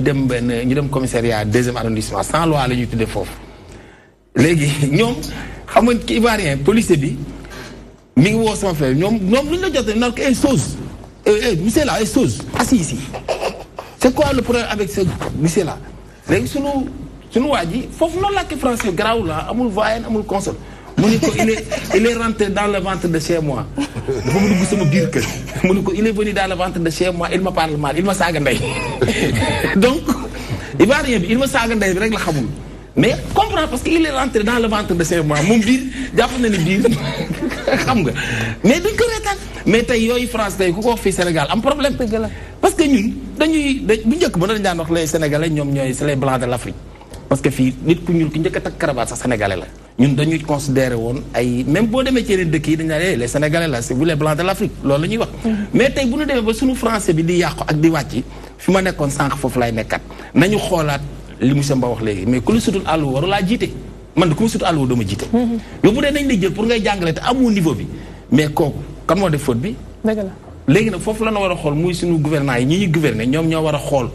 ñi nga xam ne ñoom la ñuy jël ci classe yi di leen fa dugal l'homme qu'il faut à la place qu'il faut mais yow amuloo niveau BFM sax ñu jël la rek parce que sa nijaay mën na lijjanti mën na làqar ci nga ñëw Cheikh Mbawoy sama nijaay rek booy ku ñu boole. kon li may wax France da ngay dem ñu la ana sa diplôme Amérique ñun la loo mën Sénégal nag moom ku ñu boole. mooy problème bi. Fatima yàlla wax ne laajte question ñu tàggat bébé bi balaa muy màgg di doon comme ni ñu gis. d'accord incha allah dafa nekk au fait sujet bi nga xamante ne dafa am solo man sama goro bu góor da doon jàngale. nee na bu mu waxee à chaque fois quand deux verbes se suivent le second se met à l'infinitif nee na day gis ne dañ koy xool nii kenn du comprendre nen saa yi bu ko waxee kenn du comprendre nee na bu mu leen waxee ñaari verbe bu ñu toppantee bii dafay nekk lii après ñoom si li mu mel ne élèves yi dañoo soulagé wu donc non pour te dire rek dafa nekk li nga xamante ne dafa am solo pour que ñu bàyyi ko xel ak si yeneen ak yeneen matière yow mën nga yow xale bi nga xamante dafay nekk këram mosuñu koo làkk français olof lañ ko mës a làkk bu demee école tey ñu génneel ko déjà nga ne ko quand dina ne lan mooy quand deux verbes peut-être dina xam verbe mais se suivre dina jéem a xam lan mooy se suivre xam nga loolu noonu après dafay compliqué donc loolu nañ ci bàyyi xel bu baax a baax. sànq yéen a ngi doon d'accord wa dara ak li ngay wax d'accord wa si dara parce que ñun dañuy làkk wolof ñu nekkee xale. ñi ko te français la ñu dugg après jàng te pourtant bu ma duggee école français jàng participé naa ay concours dictée de la francophonie doon këru Edouard Bled ak Odette Bled seen livre de grammaire parce que loolu la ñu doon tàggatee et ci kër ga wolof la ñu doon làkkee malgré cela dañu doon am ay notes yu baax en dictée ainsi de suite je pense que motivation bi derrière ak tamit ñu teg la si yoon comme ni ko Cheikh Mbow waxee sànq loolu dafa am solo buñ la wanee la voie à suivre jàppale la am tamit ay parents yu la gëmloo ne jàng dafa am solo ci ngay doog a mën a nekk si yoon jàng mais loolu wolof lañ lay làkk kër ga rek boo demee classe looloo war a nekk loolu yenul ma non je veux dire que le fait que peut-être ñenn ñi di dàkk waruñu làkk élèves yi olof ci biir kër ga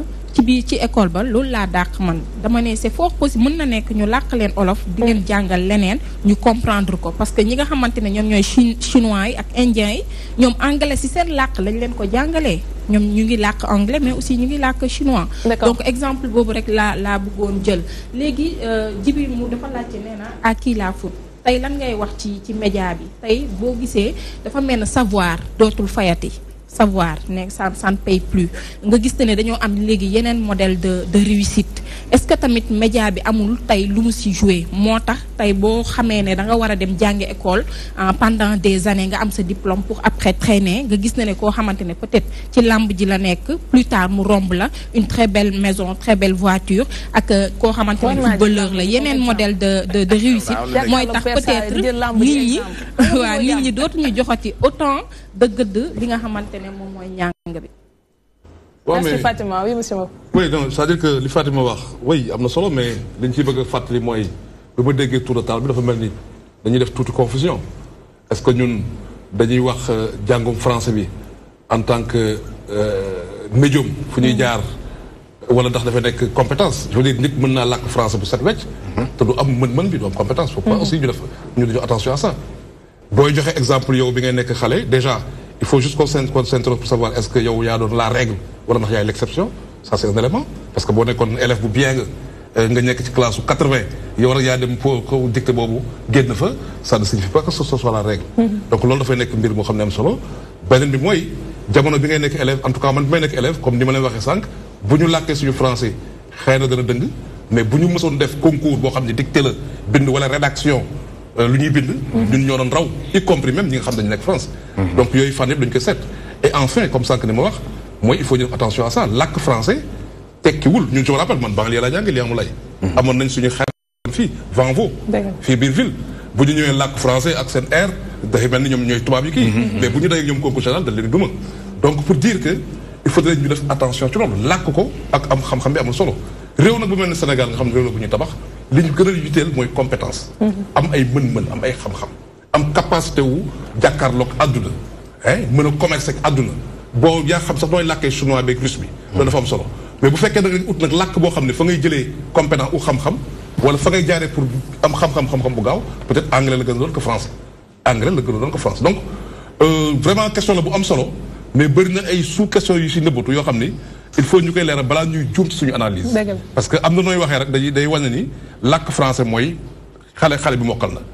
alors que làkk français tekkiwul xale bi mokkal na. mën na làkk français bu jub xoj xëy na këram sax làkk la fay def bu koy wax sax eeru français lay yore mais boo ko joxee exercice mathématique bi ci génn. yow mii ndax yaa ngi dugg si rédaction yi boo dugg rédaction yi itam bañ jox la papier à corriger yi. waaw gëm naa ne bopp buy métti nga ñu génne. dina làkk beeg bind bee am problème. mais li ñu bëgg a wax tamit mooy xam nga tamit dañuy seetlu boo xoolee kiy def S mooy scientifique bi d'habitude ci Sénégal jamono ji ñu toll moom mooy gën a baax mën a mën a làkk français que ki nekk L. waaw man C laa def. waay C mooy S léegi. waaw mais est-ce que nekkul ne loolu. dafa bëgg a firndeel ne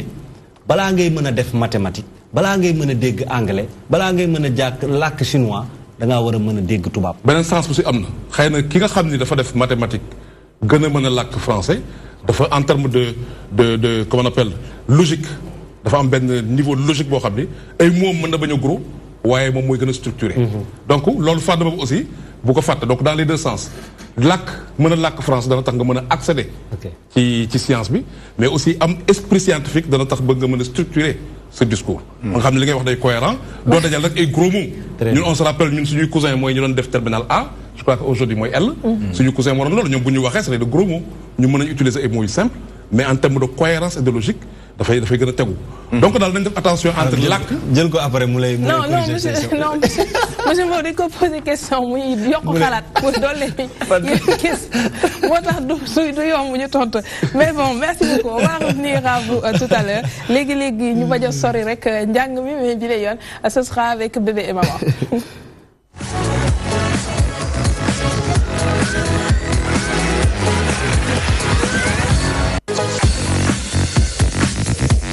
Comment éduquer son enfant à utiliser Internet de façon sûre, Fatima?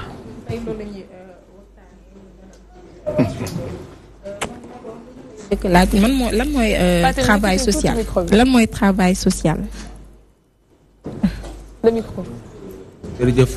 Fatima donc may dellu di nuyuwaat encore ñi ma fekk ñëpp di excusé tamit ci retard bi dañoo amoon benn formation sur les comités de développement sanitaire au niveau de Guédiawaye. ma commencé xam nga travail social ñun dañuy tàggat ci benn école bu tudd école nationale des travailleurs sociaux spécialisés mala benn école boo xam ne mi ngi fi au niveau national école nationale de développement sanitaire et social. dafa nekk ñoo xam ne dañuy def soit concours direct ou bien concours professionnel de façon très simple mooy ñoo xam ne dañuy liggéey ñoo xam ne ay néew gi doole lañu mala ñoo xam ne dañoo nekk en difficulté le plus souvent ñu ñuy liggéeyal mooy ñoo xam ne ay woy laago lañu mooy ay personnes en situation de handicap mooy ay mag yoo xam ne dem nañ ba 50 ans 60 ans jëm kaw mala am ñoo xam ne ay orphelins lañu ay xam nañu ko waxee ay orphelins ñoo xam ne peut-être seen waajur góor ba bu jigéen dundul ou bien nga xam ne tey su benn catastrophe amee ou bien ay difficulté am léegi état mun nañu ne nañ jël devant ñu defal ko enquête xool nan lay indemniser ay population mais de façon générale nag lu ñu gën a itteel en tant que travailleurs sociaux mooy xool nan la ñu autonomiser population bi c'est-à-dire yow population boobu mënta doon ak quelle que soit difficulté yu nga am nan lañ lay tegee ci yoon ba nga xam ne di nga dem ba dépasser un peu assistance boo xam ne chaque fois dañ la koy defal nga mun a demal sa bopp donc loolu mooy travail social de façon globale maintenant da nga leen di retrouver nag un peu partout ci hôpitaux yi ci écoles yi ak un peu partout. D'accord. am na solo tey mun nañu wax ne lii di internet dafa nekk mine d'or parce que da nga siy gis benn foule mun nañu wax d'opportunité waaye it de possibilité donc loolu baax na pour nga partager ko ak sa doom mais ci beneen wàll ba tamit dañuy gis ne internet dafa am ay danger léegi yow ban discours nga war a tenir ak xale bi pour que moom mu mën koo utiliser de façon responsable bu ñu ko mënee wax noonu. xam nga internet bi soo xoolee d'abord xale yi seen jamono la tout à l'heure je pense que bu ma fekkee ngeen di discuter ñu ngi doon wax ci éducation ñu wax ne ñun peut-être xëy na suñu jamono ci ay livres lañ dajal mais soo xoolee depuis un certain temps ñoom dañooy dajale la technologie de l'information et de la communication yàlla moo ko def donc technologie dafa ñëw xale yi pratiquement soo xoolee kër ga ñu ngi ci mbedd bi souvent ñu ngi ci suñu demee école donc ñu ngi ci donc lu am importance la maintenant outil boobu nag dafa am loo xam ne daf ci am na lu baax am na aussi ay danger léegi damay insister ci danger comme ça dinañu mën a xool un peu lan moo war nekk rôle parents yi lan moo war nekk peut-être rôle enseignant bi par rapport à la formation de ces xale yooyu soo xoolee tey xale yi soo gisee ñu nekk ci net bi le plus souvent soit ñu ngi télécharger ay films ou bien ñu seetaan ay vidéos ou bien ñu ngi seetaan ay musique ou bien ñu ngi def ñu ngi établir ay relations ak des personnes souvent même yu ñu xamul xam nga yooyu c'est des risques parce que xamoo yow ka ngay jokkoon et le plus souvent aussi ci film yi ñuy seetaan il peut arriver que ñu seetaan ay films yoo xam ne dafa dépasser seen âge c'est-à-dire day nekk film yoo xam ne c'est traumatisant mun na leen pousser même à la violence ou bien à la criminalité parce que xamuñu et comme ñoom dañoo xaw a fragile loolu ñuy seetaan dañ koy jéem a copier donc loolu am na di nga ci gis nag peut-être avec selon les niveaux ñoo xam ne xëy na ñu ngi ci def ay recherche mais du ñu xam foofu nag moo tax ma ne dafa baax parents yi aussi xam lan mooy rôle internet bi ci xale bi enseignants yi xam la même chose hein. Maintenant dafa am benn affaire boo xam ne il faut aussi ñu xam ko xam nga di nga gis parent boo xam ne ku mel ni man parce que affaire daf ma dab loolu laa wax sama doom souvent daf ma dab am na loo xam ne moom lu mu maîtriser man maîtriser ma ko donc il faut que parent bi d'abord mu am compétence en matière d'utilisation des technologies de la communication parce que parfois yow da ngay wax yenn yi sa doom ne yii papa yow da nga xaw a tardé yii dépassé nañ ñu ngi fii ça veut dire que ñoom niveau bu ñu fa am vous voyez un peu la relativité du niveau ñoom niveau bu ñu fa am est-ce que ñun amuñu ko donc ça veut dire que ñun notre niveau est très bas par rapport au niveau de nos enfants par rapport à l'utilisation des technologies de l'information de la communication donc suñu bëggee que suñu doom yi di utiliser net boobu à bon escient il faudra d'abord que nous au niveau des parents ñu am une humilité de comprendre d'abord lan la d'entrer dans ces sites-là et d'avoir des compétences en matière d'utilisation des technologies et de l'information et de la communication. Maintenant, si nous avons des compétences, nous savons sites c'est adapté à nos enfants. Et quand nous regardons maintenant en tant que parents, quand bonne période le xale bi wara sétane peut-être yenn film yi ou bien quand la wara wala ban heure bu ban heure voilà pour ban heure ba ban heure et ensuite ñu xol mom ban njëriñ la lu muy sétane am par rapport ak lu muy jàng parce que loolu aussi c'est important xool aussi lu muy seetaan est-ce que adapté na ak âge am donc d'abord gis nga parents yi il faut que ñu am rôle boobu pour ñu mën a un peu utiliser l'internet à bon escient. boo dégloo si nu mu waxee di nga gis ne dafay nekk lu difficile parce que parent bi nga xamante ne moom dafa soxla ñu encadrer ko dafa soxla ñu accompagner ko ci découverte am ci internet loolu dafay compliqué pour moom mu mën a jox benn éducation bu war bi ki nga xamante ne moom mooy xale bi d'autant plus que léegi dafa mel ne temps aussi dafa manqué est-ce que loolu dina yomb temps manqué parent bi mu ngi war a dem amaana na liggéey yi uti xaalis pour ñëw ci kër gi te moom d'après ni ma la déggee nga wax dafa war a toog ci wetu xale bi buy xool vidéo yu muy télécharger war a toog ci wetam buy seetaan yenn film yi donc su ma la dégloo dafa mel ne loolu du yomb. waaw dëgg la du yomb xëy na jamono dafa ñëw ba nga xam ne parents yi il peut arriver que ñu dem liggéey soxna si tam dem liggéey mais ça ne veut pas dire que dañuy dégager seen responsabilité par rapport à l'éducation des enfants ñoom d'abord au niveau de la cellule familiale ci kër gi dañoo am rôle boo xam ne dañu koy jouer maintenant suñu génn école yi tamit jouer xale yi léegi internet lañ leen di naxee waaw parent bu si occupé wala def leneen yi préfère jël téléphone am jox ko xale bi pour mu occupé wu pour moom mu mën a def leneen donc loolu tamit boo tàmmalee xale smartphone yi nan ngay def pour mën a contrôler li nga xamante ne plus muy utiliser plus muy gën a am aptitude par rapport ak yenn application ak yeneen yi nga xam ne mi ngi ci phone téléphone waaw foofu laay wax c'est-à-dire xam nga parent bi su demee ba il faudra parce que yow balaa nga ko même soo koy jox nii xam nga mën nga ko jox muy manipuler maintenant yow su fekkee xamoo lu muy manipuler amoo mënoo dugg ci biir mais il faut au moins nga am le minimum de connaissance soo deful il faut nga def effort parce que yow dangaa dem ba xam ne yow sa doom lii moo ko intéressé comme xam nga ne lii moo ko intéressé yow soo ko bëggee accompagner voilà kuliyaalin il faut nga fexe ba jàng loolu xam loolu comme ça moom loo xam ne moo jeu am favori nga mun ci dugg soo ci duggee maintenant di nga ko mën a canaliser comme ça di nga ko mën a orienter nga ne ko lii la comme ça en fonction du muy jàng mais soo deful effort bi pour jàng ko pour xam ko man je vois pas mal que yow nga dimbali xale bi en tout cas loolu moo ci sama xalaat su ma yaakaar ne parents yi war nañ def effort quand même su fekkee yow xamoo mënoon utiliser les technologies mais ma foi mënoo aussi jàppale xale bi parce que mënoo ko jàppale ci loo xam ne xamoo ko. monsieur Mbow. Mbow 1. Mbow 1 waaw. non li Mbow 2 wax moom je crois que xel nangu na ko mais li ñu jàpp li ma jàpp ci mbirum internet gis nga affaire internet dafa nekk discussion bu am solo aussi am na solo dans le sens où école la mais école la boobu mënul maîtriser parce que école mooy fi nga utee xam-xam ci internet nga ci amee xam-xam te léegi dafa accessible c'est-à-dire que nekkatul rek ordinateur bi wala truc da ngay xale bi nga bàyyi mu dem école te même xale élémentaire léegi dañoo am portable yi da ko dafa accessible ba nga xam ni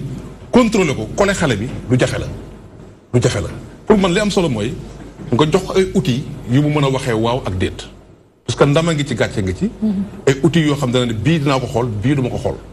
que nga nekk fa nga bañ fa nekk ñun bi ñu nekk xale je donne juste mon exemple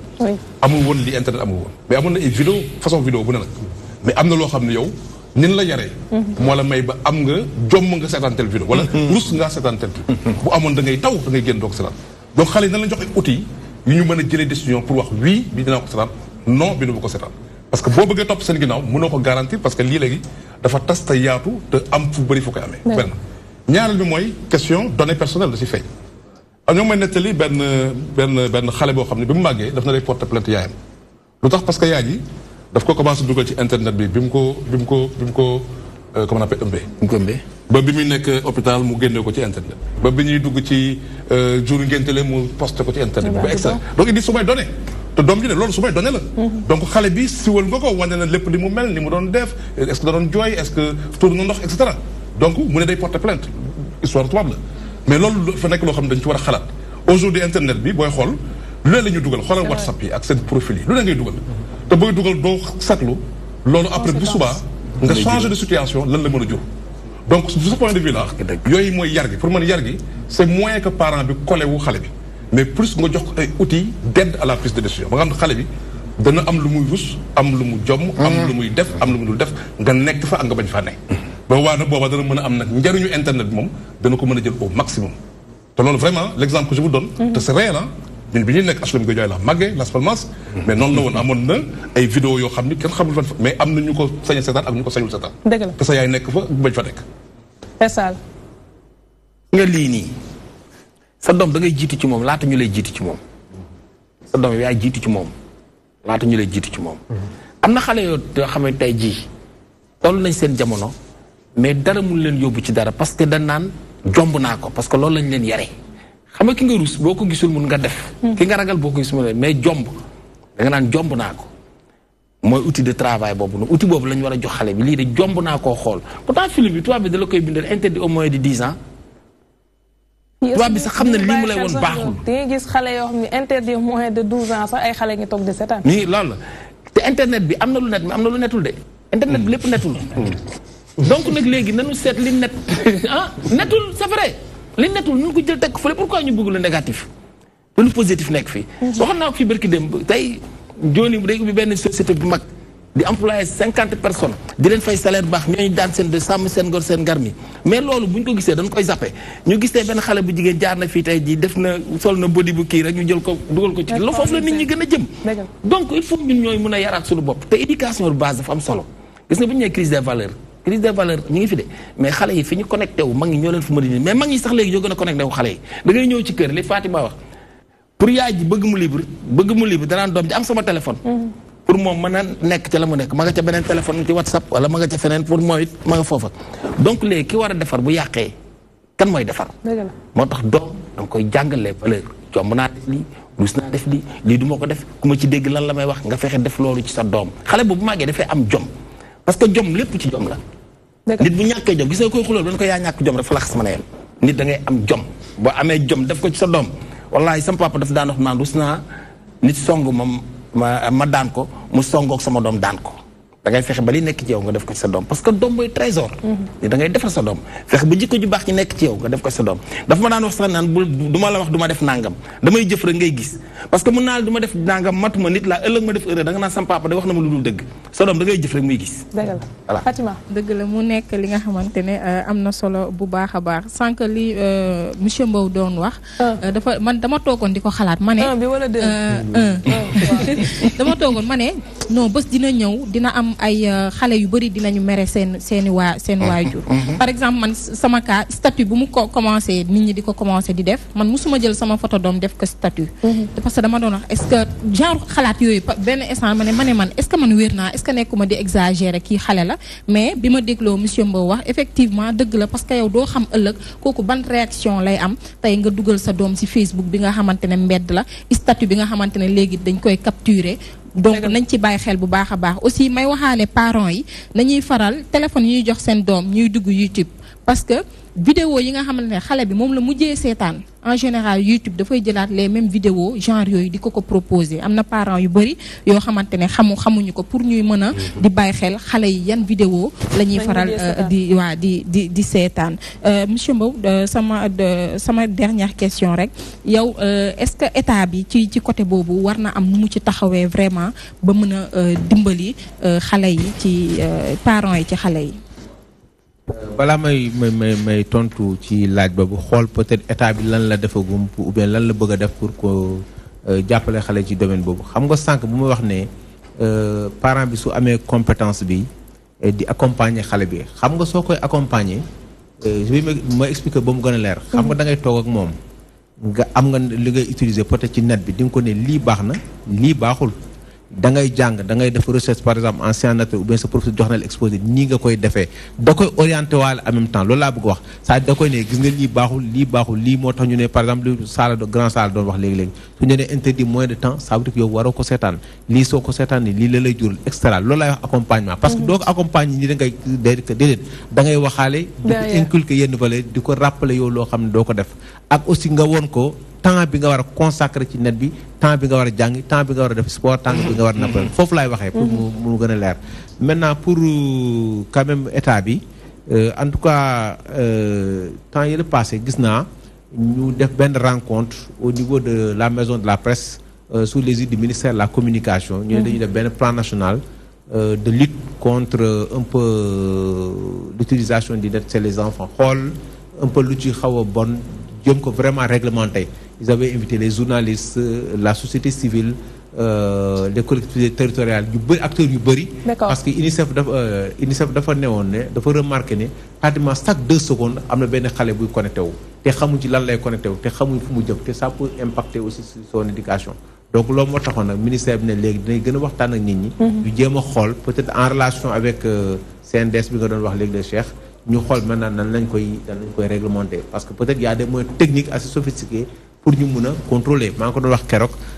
en tout cas peut-être dama fàtte nu mu tudd mais gis naa famille yoo xam ne dañ koy paramétrer seeni ordinateurs yi seen portable yi même suñu génnee kër gi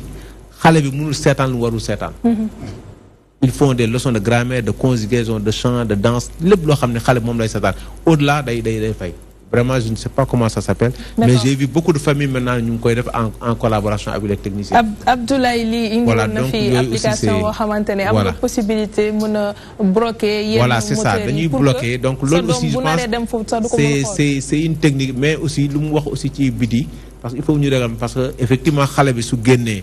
il est en contact permanent avec les TIC. S'il est à l'école aussi, il est avec des amis. Maintenant, peut-être le maître bi nek ci école bi ou bien le professeur dina ko gën accompagner côté bobu aussi pour lui dire lo xamné war nga ko jël ci dette bi lo xamné amal nako importance. Maintenant, su famille bi jappé fi, école bi japp fi, peut-être état bi japp fi, société bi de façon globale japp fi xeyna dina gën a changer quoi. Merci beaucoup voilà. Monsieur Abdoulaye Mamadou Mbow, conseiller en travail social. Légui ñu def suñu événement du jour.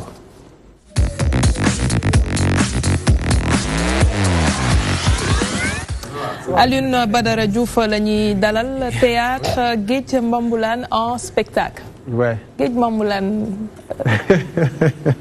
Groupe la. Voilà. damay dellu si waat di nuyu Père Sala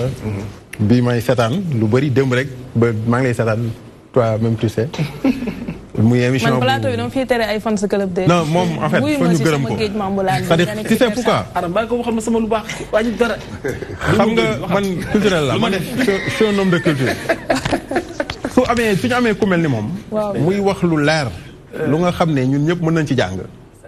bu ñu amee occasion toog ak moom dañu koy wax pour mu xam ne fi muy foog foofoo xeeñ. xale dañ ma faa ba pare bañ ma de. foog ñu nangu ko. merci en tout cas. merci jërëjëf. voilà comme ni ñu ko waxee ah. waaw Guegne Bamboulane compagnie de théâtre la. d'accord. voilà donc bu ñu créé depuis ça fait 7 ans bi ñu ko créé léegi. ñu nekk maison de la culture Douta Seck di yëngatu ci wàllu théâtre. donc yàlla defal ñu chance bu toll nii en dehors de théâtre bi dañuy former waale ay xale foofu ci compagnie bi. parce que tey en fait Daaro fa la génne. fa la man maa ko yore woon. Maymouna maa ko yore woon Fodé Aline Mbaye toute l'équipe de Dina ma neex en fait yàlla dogal na si man lañ jaar. ak ñeneen boo xoolee même série yi am tey Idole voilà ñi ki nekk. Pod nga si ay poulain. voilà samay boy. mais en dehors de théâtre télévisé bi scénique bi man ci laay gën a yëngatu mooy le théâtre scénique. sur scène en fait mooy li ñu bëgg a def. donc ñu am un projet avec le Grand Théâtre. D'accord. donc ñu ne en fait avant le Grand Théâtre dañuy def le lancement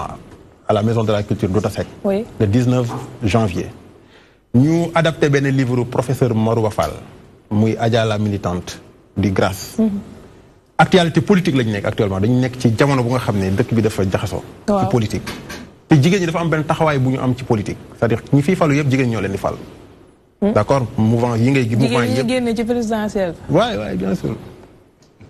donc Adja la militante professeur bind ko vers les années 80 mu wax ci lu am solo c'est-à-dire émancipation de la femme bi ñuy wax nii ak genre affaire yooyu. loolu pièce bi daf ko tënk. une femme illettrée bu jàngul école. yàlla dogal mu bëgg a def politique. di yëngatu ci politique ñu jox ko ci ay ndombo tànk. présidente comité. ay ambition mu ëpp loolu mu bëgg a nekk député mu jaral ko mu dem def ay cours d'histoire pour yokk xam-xamam. yàlla boole ko ak jëkkër bu nga xam ne xamul lu dul jaay ak jënd li mu bëgg mooy jabaram toog ci këram yaral ko ay doomam. d'accord mu nekk l'intrigue de la pièce mu nekk benn conflit bu doy waar entre le mari ak sa femme. et ñu am ñaari doom bu nga xam ne kenn ki jigéen la. jàngi école yàlla natu ko mu am doom ñu daa ko école comme ni ñu doon def bu njëkk. bien vrai que c'est maintenant voilà. keneen ki mu ngi Europe ñu jàng te peut-être bourse bi mu am pour am mu dem Europe politique bi muy def moo tax mu am ko. d'accord. maintenant ambition yooyu tax moom jëkkër ji chaque jour ci ay problème yow bëggoo ñu seetaan si sa PS bi nga bëgg ñu ko wax nii. waaye non man soo ma ko nettali mu ñëw. c'est-à-dire explication boobu intrigue bi dafa am solo pour que nit ñi xam après fan lay mujjee. est-ce que comprendre nga. ça c'est ce que xam nga une pièce de théâtre wala scénario dafa am lu ñuy wax synopsis. d'accord pour résumer le truc. waaw voilà donc foofu laay expliquer nii donc loolu ñu ànd ci ak maison de la culture Douta Seck ak le maire la mairie de la Médina. waaw ak suñu ay partenaires yi ñu ci àndal. donc mu nekk loo xam ne le 19 la. 19 janvier. 19 janvier 19h lay tàmbali. donc balaa 21h 22h après spectacle bi jeex. Inch'Allah. ñu bëgg ci ànd ak DTV. parce que partenaire maison bi la. maison de la culture boole naa la Persal. voilà Persal dama koy invité. teewal voilà di invité képp ku nga xam ne théâtre parce que théâtre en fait ñun lu ñu kii may mooy àdduna culture dafa am solo ci lépp lu ñuy def. te politique dafa nekk loo xam ne dañuy toll moment bu nga xam ne xol yi dañuy tàng. nit ñi dañuy xaw a réer jaxasoo. théâtre rek moo la mën a. delloosiwaat ci beneen ñu xalaat leneen gis leneen. ci foo ci ree nga yaraale nit ki ci jikko bu mu yore woon te doo ko vexé wala doo ko offensé ba pare muy reetaan. merci loolu théâtre moo ko mën. merci beaucoup Aline Badara Diouf ci li nga xamante ne indil nañu ko tey mu di wàllu théâtre li fàttali rek ne spectacle bi mi ngi am le 19 janvier incha allah fële ca Grand Théâtre comme ni ko waxee ak maison de la culture la si liggéeyal Douta Seck léegi-léegi ñu observer une petite page publicitaire dellusiwaat si plateau bi ak yéen Moustapha sécurité et prévention routière.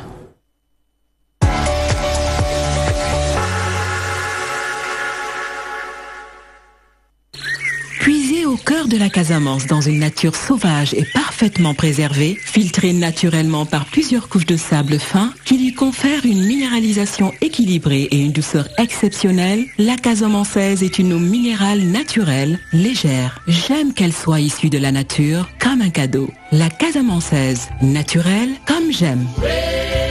La Casamançaise existe en 10 litres, 5 litres, 1 litre 5 et 60 centilitres. Toutes les infos sur casamançaise.com. ci réew mi gox yi ak gox goxaat yépp ñi ngi jëfandikoo doolay ndox mi ak ngelaw li leeraayu jant bi xarañteefu jumtukaayu xarale yi ak liggéeyu ndawu Senelec yi ngir jox askan wi courant bii tax ñuy mën a sanc ay bërëbu liggéeyukaay courant bii tax ñuy mën a fent ay mbir yu bees di yombal paj mi ci bërëbu fajukaay yi te di leen mën a dalal ci ay anam yu mucc ayib ci seen kër gii di Senelec courant bii tax ñuy mën a jokkoo ci xarala yu yees yii ak di mën a gisante saa su ne courant bii yombal daje yi ak gise yi ci jàmm ba ñuy mën di bégee courant bii yombal njàngum xale yi bii tax soxla yi di lijjantiku saa su ne courant bii jëmale réew mi kanam ak di leen jox yokkute ak koom-koom Senelec courant bii tax lépp jàppandi.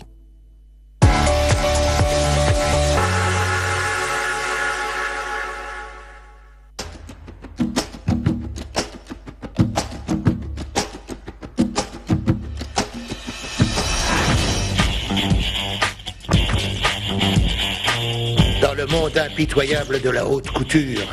Maria Gianni est toujours la meilleure. Va te faire voir. Elle exige la perfection sur son podium. Belle, c'est pour les top modèles, ce qui est loin d'être son Mais cas. ce qu'elle fait dans les coulisses est tout sauf joli. Ça devient de plus en plus chaud. Espèce de salaud! Il peut le faire en espagnol et en anglais. Arrêtez de me suivre comme un petit chien. Que faites-vous ici? Oh, vieille truie!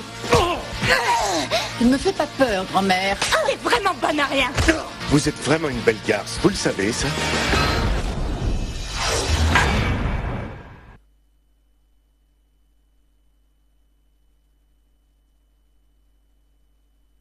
La saison 2018-2019 de la NBA arrive doucement mais sûrement et vous pouvez vivre les soirées chaudes de la NBA sur DTV.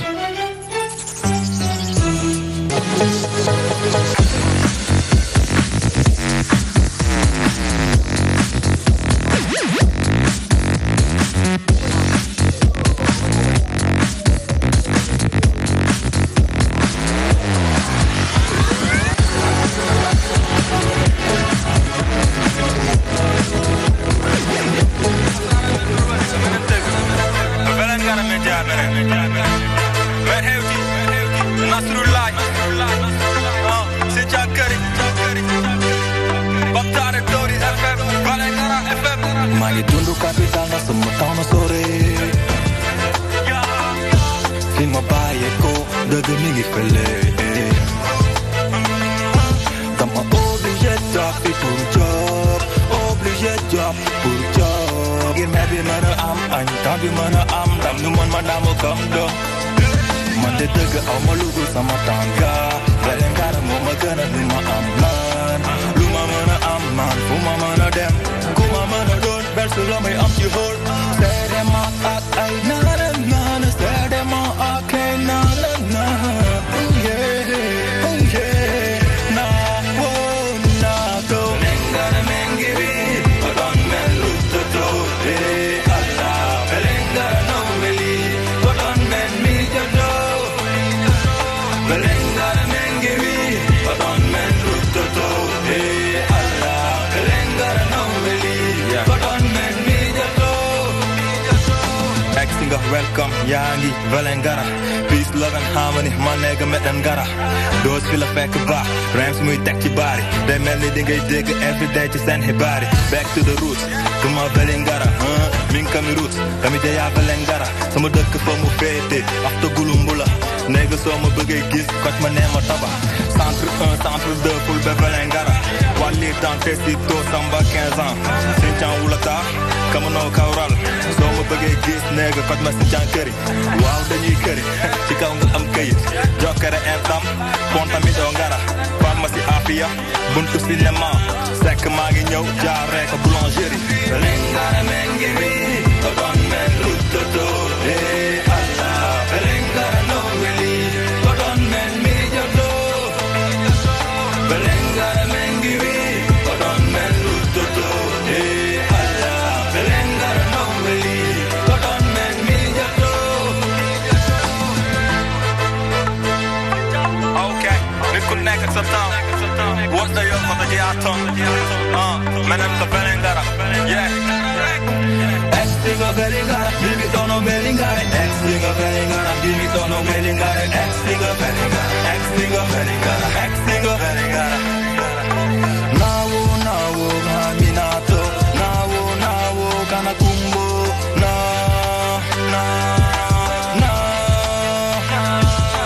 Belingara jingo pele, ali wuli, Belingara diakale, alingata, alingase na sokono,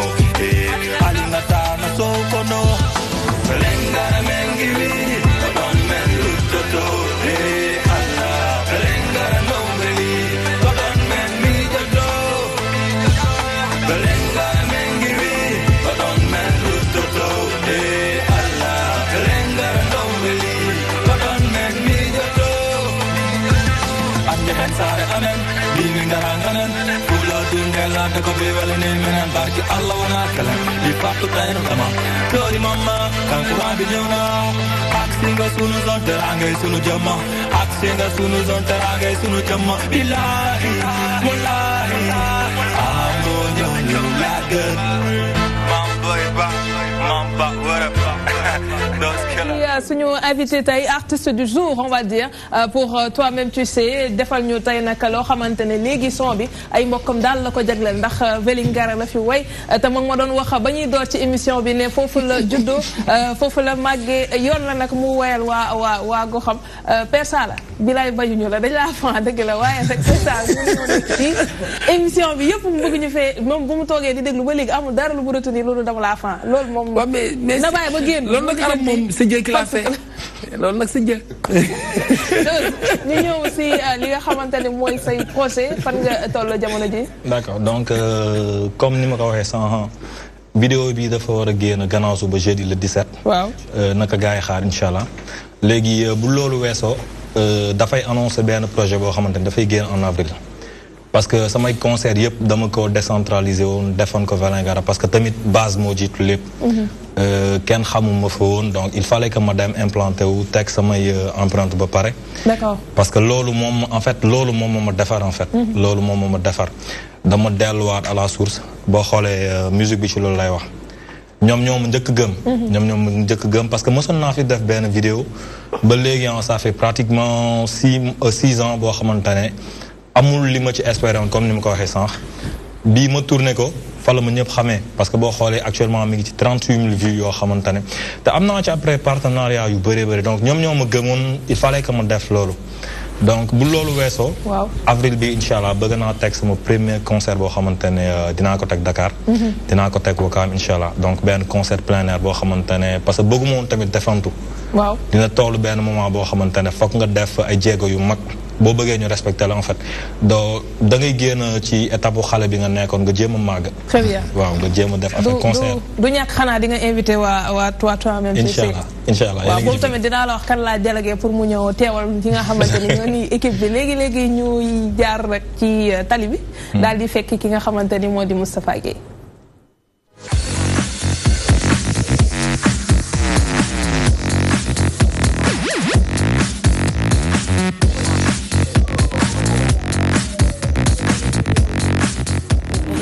Moustapha Guèye pour la rubrique sécurité et prévention routière tey nag piéton bi dina moo ko yitteel l'usager le plus lésé dans les transports ou les infrastructures de transport. Effectivement Aram ñun ñëpp war nañ ko remarquer que les piétons sont lésés sur tous les plans bu ñu ko jëlee ci wàllu trottoir amul Sénégal bu ñu ko jëlee ci wàllu passerelle amul Sénégal. Et souvent on jette l'opprobre sur eux ne piétons yi dañuy indisciplinés dañuy traverser autoroute wala dañuy traverser les grandes voies de circulation alors que amuñu alternative parce que quand tu demandes à une personne de passer sur le trottoir il faut mu am trottoir wala nga ne nit ki nekk ci passerelle il faut mu am passerelle donc pour wax ci cadre passerelle yooyu tey dama jël Yoff aéroport bu njëkk ba Diamniadio ça fait presque 38 kilomètres 9 passerelles moo fa am si 9 passerelles yi am na ci 4 yoo xam ne ils ne sont pas opérationnels baaxuñu am na ci wax noonu bi ma ci yéegee mooy bi nekk Thiaroye cinéma bi ma ci yéegee yeggaliwu ma dama delluwaat parce que déjà gars yi duñ ko jël mais man bi ma yéegee dama gis ne bi may dox plaque yi boulon yi ko jàppoon dindi nañ ko donc mi ngi tremblé je voyais le son non non c'est dañ ñoom dañ jàpp na nit ñi war nañ ko mën a utiliser moo tax ñun dañ koy boycotté di jéggi tali boo xam ne c'est bu jàmm gën tamit doxul bu jàmm gën bi aussi dañ ko fermé parce que bon dafa amoon benn convoi hors gabarit bu jógee woon port waroon dem Diamniadio xajul woon ñu wàcce pont bi ils ne l'ont pas remis wala boog façon bi ñu ko defaraate baaxul. mu nekk loo xamante ne autorités yi war nañ ci. am na ñuy jaar ci suuf passerelle yi baax yi nag. am na effectivement mais passerelle yi baaxul yi moom moo tax may wax te yu baax te du ma ci wax parce que la dernière fois fii laa fi toog wax fii ci TER beeg BRT bi responsabilité bu am tamit ci jaar ci passerelle. waaw non loolu moom dinañ ci ñëw loolu di piétons yi moom dinañ ñëw si seeni responsabilité mais tey dañu bëgg wax ci li nga xamante ne ñoom loolu lañ leen war a defal pour ñu mën a wàccoog seeni responsabilité parce que pour ñu mën a wax ne wàccoog nañu seen responsabilité il faut que infrastructure yëpp toog nekk à l'aise ba pare donc ñu gis ne sur un tronçon de 38 km mu am 9 passerelles am ci 4 yoo xam ne c'est inopérationnel ba pare c'est des voies yoo xam ne minimum 2 fois 2 voies wala minimum 3 fois 3 voies. pour nga jéggi ko c'est quelque chose d'extrêmement dangereux oto yi dañuy daw ba 130 km/h du sax autoroute mais on roule jusqu'à ces vitesses là mu nekk lu dangereux loo xamante ne autorités yi war nañ ci bàyyi xel parce que passerelle yoon la mu am tous les 500 mètres. parce que li tax souvent piéton bi di jéggi tali bi au lieu muy jël passerelle bi mooy la distance entre les deux passerelles. parce que yow doo jëm fii nga gis ne que l'autre passerelle est à 1 kilomètre nga bëgg a dox 1 kilomètre jéggi pour doxaat 1 kilomètre muy 2 kilomètres alors que en 10 mètres tu peux le faire moo tax souvent infrastructure yi ni ñu koy defee dafay léser piétons yi bu dee trottoir yi aussi bon passerelle yi par exemple Padois bi ñuy wane nii yow soo yéeg c'est un combat parce que yalwaankat yi ñoom ñoo nekk ci montée bi ak ñiy jaay tamit non dinaa ñëw ci ñoom mais yalwaankat yi ñoo nekk ci montée bi ñoo lay autoriser nga jàll ñoo lay may ay portion nga leen di moytu di slalom mi ba yéeg boo yéegee jaaykat yi seen i étal centre commercial la foofu donc benn côté bi moom la ñuy utiliser beneen côté bi moom lañ lay may pour nga mën a jàll di jàkkaarloo ñeneen ñi nga xamante ne centre commercial dañuy autorisé mais dañ ko autorisé xam nga tax ma jàpp dañ ko autorisé kenn autorisé wu ko xam nga tax parce que président Macky Sall buy jàll kaw pont yi dañ koy raxas kenn du traversé jaaykat du am dara du am day am ñaari gendarme aux deux extrémités day set wecc bu jàllee ba pare donc la passage dafay fluide waaw wax 5 ci pont bi mi ngoog par contre bu dee dara amul président jàllul dara amul mais day fees del kon mooy wane ne autorités yi xam nañ ne loolu noonu du yoon loolu noonu defuwul mais il laisse faire pourquoi ñuy laisser faire c'est une question boo xam ne on leur pose cela donc war nañu ñëwaat ci passerelle yooyu noonu ñu xamal ni ne passerelle pour traverser piéton la balaa ñuy wax piéton bi dafa jéggi autoroute bi nañ ko jox passerelle bu mu jàllee trottoir moom amatul Sénégal boo jëlee Solida bi fii ñeneen ñi dañuy jël seen oto gaare ko ci trottoir bi boo ñëwee ci obligé nga wàcc ci tali bi gis naa ñaari oto yoo xam ne trottoir lañ ko gaari léegi bi may ñëw te ñooñu ñu ngi fii fi ñuy waxee donc yooyu c'est des choses yoo xam ne boo arrêté wul léegi mu wax fi dara parce que dañ koo baax pour mu bañ koo wax 5 avant ñuy commencé comme monsieur boobu wax nga bëgg fi nekk di lijjanti monsieur boobu wax man noppi naa ci sikki bi kon donc trottoir amul Sénégal loolu day indi ay conflit parce que usager bi piéton bi dafay wàcc si kaw tali bi bu wàccee si kaw tali bi am na benn catégorie d'usager boo xamante ne supporté wu ñu piéton yi dox ci tali bu ñu la fëlul rétroviseur dinañ la brosse xaw la gaañ dinañ la yuuxu après mu indi coow après mën na indi leneen loolu yëpp li ko indi mooy ay infrastructures yoo xamante ne tenirul en compte piéton bi te boo xoolee ñii ñuy woowee usage de la route le piéton est le plus vulnérable parce que amul habitacle amul casque amul ceinture de sécurité parce que bu ñu nee usager mooy borom oto bi borom deux roues bi borom cycliste bi ak piéton bi ñoom ñëpp donc piéton bi c'est l'usager le plus vulnérable et au Sénégal c'est l'usager le moins protégé pour ne pas dire qu'il n'est même pas protégé d'ailleurs Sénégal pour nga gis passage piéton wala passage protégé xanaa nga dem boulevard de la République foofu am na yu réglementaire mais bu dee ci yeneen accès yi amul bu ñu ko defee foofu noonu kon mën nañ ko def ci yeneen accès yi mais appel may lancé rek mooy ñu jël route nationale bi nga xamante ne dafa traversé agglomération ba noppi ay mégalopole ay Dalifort la traversé ay Thiaroye ay Diamaguène c'est des villes yoo xam ne dafa bëri nit donc pour nit ñi mën a jéggi il faut ñu defal leen ay passerelles xoolal Kër Mbaye Fall li fay am gendarme bi mooy organiser traversée bi gendarme bi mooy téye gars yi oui parce que benn pont la amoon pont boobu ce n'est plus opérationnel dañ ko wàcce comme yeneen pont yi léegi gendarme bi il est obligé di arrêter oto yi ay oto yoo xam ne dañuy def ba à 90 km/h mën a indi carambolage pour mën a jéggiloo nit ñi te danger bi si nekk mooy mën nga arrêter oto bi si kanam mu taxaw nit ñi commencé jéggi ki ci ginnaaw bu ñëwee bu ko mbëkkee sa kaw la jëm te mbëkk boobu moo gën a grave parce que daf lay mbëkk ba pare taxaw sa kaw parce que nekkuloon di daw donc c'est des choses yoo xamante ne pan ci sa kaw day pan sa kaw tuur la woo mu pan seen kaw woo sa kaw donc loolu lu ñu war a bàyyi xel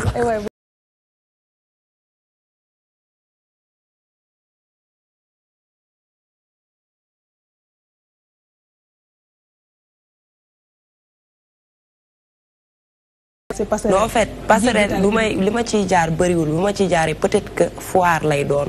ma yéeg ci kaw te dama ko sax ragal nag dama ragal passerelle à vrai dire ndax le fait que may tiim tali bi daf may kiilo waaw moo tax daf may miirloo bëriwul lu ma ciy aw mais aussi du ma jéggi autoroute xalaatuma ko sax je préfère toog ndax autoroute moom boo ciy jéggi sa bakkan mu ngi ci xottu gerte foo xamante ne amul ralentir oto yi dañuy daw ak vitesse bu doy waar boo fa jéggee bu la fa oto laalee tamit même lu mënti am yow mën nañ ne xaru la ndax nee nañ la fii waroo fee aw bu fi aw te itam am na benn fee bu ci gën a doy waar fii ci marché yi da ngay gis yow jaaykat bi day lal ba lal ci kaw tali bi oto bi ci boppam des fois day am problème am fu mu jaar ndax bu jaaree ci kaw lal jàmbur lay jaar wala mu fël taabalu jàmbur nit kiy taxaw di dox fan lay dox boo nee jaaykat bi même ma jàll sax mu xuloog yow te moom moo nekkul ci yoon. monsieur Mbow. waaw. bëri na de. passerelle manque de passage piéton noonu la kii doon wax peut-être li may njëkk a rafetlu mooy quand même passerelle yi Sénégal yi mujj gis nañ ni ñoo ngi prévoir pour ñi am handicap. dafa am solo sànq li nga war a sànq ci Padoa. donc ki am handicap lu mu bëgg a jaar foofu du fa jaar. donc il faudrait ñu xam ni piétons yi dafa nekk lu pluriel du benn façon rek la. donc il faut ñu sóor loolu donc loolu gis naa ko beneen. yenn saa yi ñuy dégg ñu naan tel passerelle dafay menacer ruine. dafay waag moo ngi waaj a daanu ba ñëpp di ko yëg boobaa waaw même su ma fa bëggee jaar dinaa fa ragal a jaar ndax dégg na information bu jàll ni dafay waaj a daanu mais leneen li nga xam ne aussi pour man am na solo ci affaire piéton mooy déjà bu nekkee da nga jël ay mesures il faut que nit ki xam mesure bi mooy éducation donc ci école boobu dañ ko fa jàng mais ensuite il faut nga accompagner mesure bi soo mënee waroo sànni mbalit ci biti ak ma war tegal ay poubelle soo mënee war nga di traverser passerelle day fekk moom ay passerelle du doy soo mënee passage clouté day am boo xam ne piéton bi du ko respecté wala feu bi vert moom mu njëkkante oto bi xamul sax règle yooyu donc yooyu yëpp ay baabal yi nga xam ne mooy tax ba li nga bëgg mu am mu mën a sotti sinon du xam sax les règles yi koy lié ak loolu donc de bonne foi mën na di juum ci fànn yooyu donc daal pour man question la bu am solo boo wax mais dana laaj ñun ñu gën a conséquent ba nga xam ne lu ñu tere wala lu ñuy santaane mu am mesure yi koy accompagner du ma la tontu na si li nga wax parce que am naa tontu bi alors Moustapha di fàttali rek des conseillers municipaux mairie HLM waaw fii tamit trottoir yi yëpp teg ngeen ko ay jaay loolu non xam nga man bi ma nekkee conseiller ak léegi yàggul ci sa chantier yi lay jox waaw loolu moo gën a tax sax loolu moo gën a tax mooy les trottoirs et la sécurité de façon générale loolu nekk na loo xamante ne xëy na ñu bëri dinañ ma ci mere mais de bu fekkente ne ni ma ko gisee man noonu lañ ko gisee dina changer bu dee neneen lañ ko gisee nag moom gëm naa ne du ma fa yàgg parce que man moom du ma tafale très bien waaw bu fekkente ne daf may gaañ sax dinaa ko def mais vraiment il faut qu'on le fasse merci beaucoup Moustapha Gueye Djibi nga tardatoo ak monsieur Mbow waaw monsieur Mbow peut-être ñu delluwaat ci lañ nekkoon rek waaw njàng meeg njàngale mi Djibi bu ci sori nag cofal la waaw ma cof rek kon yàb bi garaawul alors dañu gis ne dañuy wax ne Sénégal kiy jàng day def faire semblant pour jàng kiy jàngale day def faire semblant tamit ne mu ngi jàngale état bi tamit mu ngi faire semblant ne mu ngi faj soxla yi te fajul face à tout cela yéen ñi nga xamante ni yéenay waa COSYDEP lan ngeen ni proposé waat te ngeen bàyyi nag gars yi dañ leen koy faral di leen mbalak mooy ngeen bàyyi bureau yi tey génn dugg ci terrain bi lan ngeen di proposé pour njàng ma rawatina niveau bi ñuy waxtaanee nii mu mun a delluwaat fa mu nekkoon. waaw xas boobu moom mën nañ ko wax ñu ne sauf ñun. parce que nga booy seet particularité COSYDEP yow miy def yi couvrir événement yi mooy ñoo ngi ci suñu antenne régionale. loolu mooy suñu particularité ñoo ngi ci terrain bi li ñu gëm mooy changement yi ñu bëgg ci mbirum njàng ak njàngale kenn du ko defee biir Ndakaaru c'est pas au niveau central donc c'est dans et autour des écoles. loolu moom mooy suñu gëm-gëm. maintenant comme tu dis aujourd'hui loolu li nga ciy jàngat mooy dañu am système boo xam ne dafa nekk en crise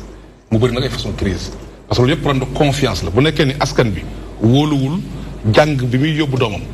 du sawar doom dem wala boog bi xale bi di dem day mel ni garderie ci moom moo ngi lijjanti xëy na tontine boo xam ne da koy yóbbu barsak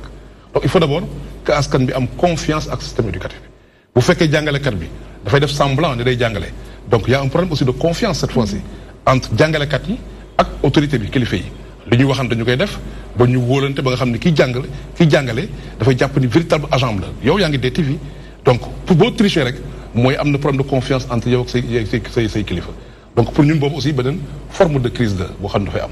donc ni nga xam ne loolu la ñu ko war a faje ñun jàpp nañ ni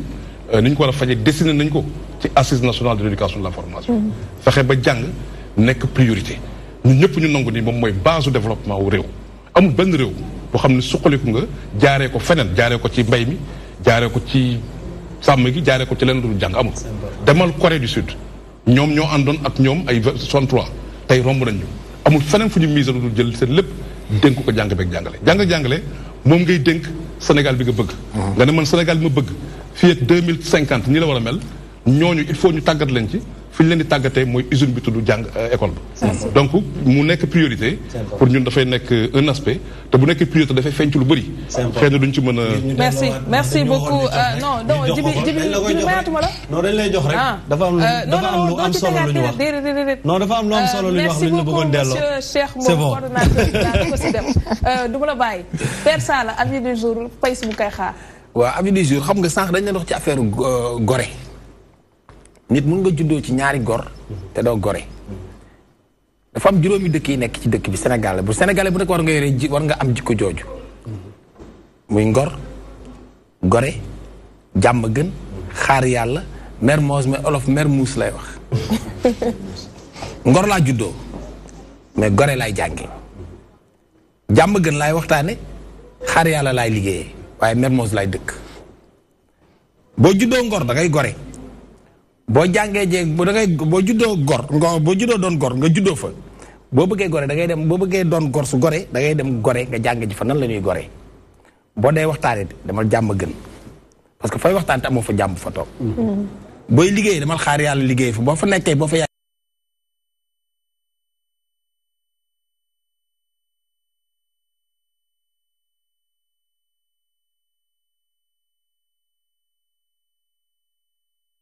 jëm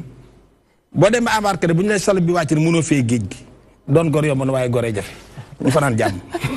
Merci beaucoup Père Sala Bigué di remercier également toute l'équipe léegi xibaaru marax yi ak Serigne Modou Mbacké Niang ñu jox leen rendez-vous demain inch'Allah 17h jaa ngeen jëf ba suba inch'Allah.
La saison 2018-2019 de la NBA arrive doucement mais sûrement et vous pouvez vivre les soirées chaudes de la NBA sur DTV.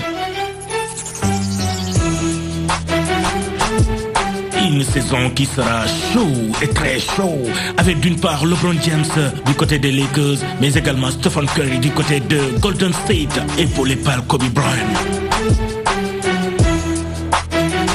La NBA, le meilleur du basket au monde, reprend sur la DTV. Des commentaires, des analyses, des reportages à suivre bien sûr lors des soirées show de la NBA. La NBA, c'est la magie du basketball mondial sur la magie de la télé. DTV.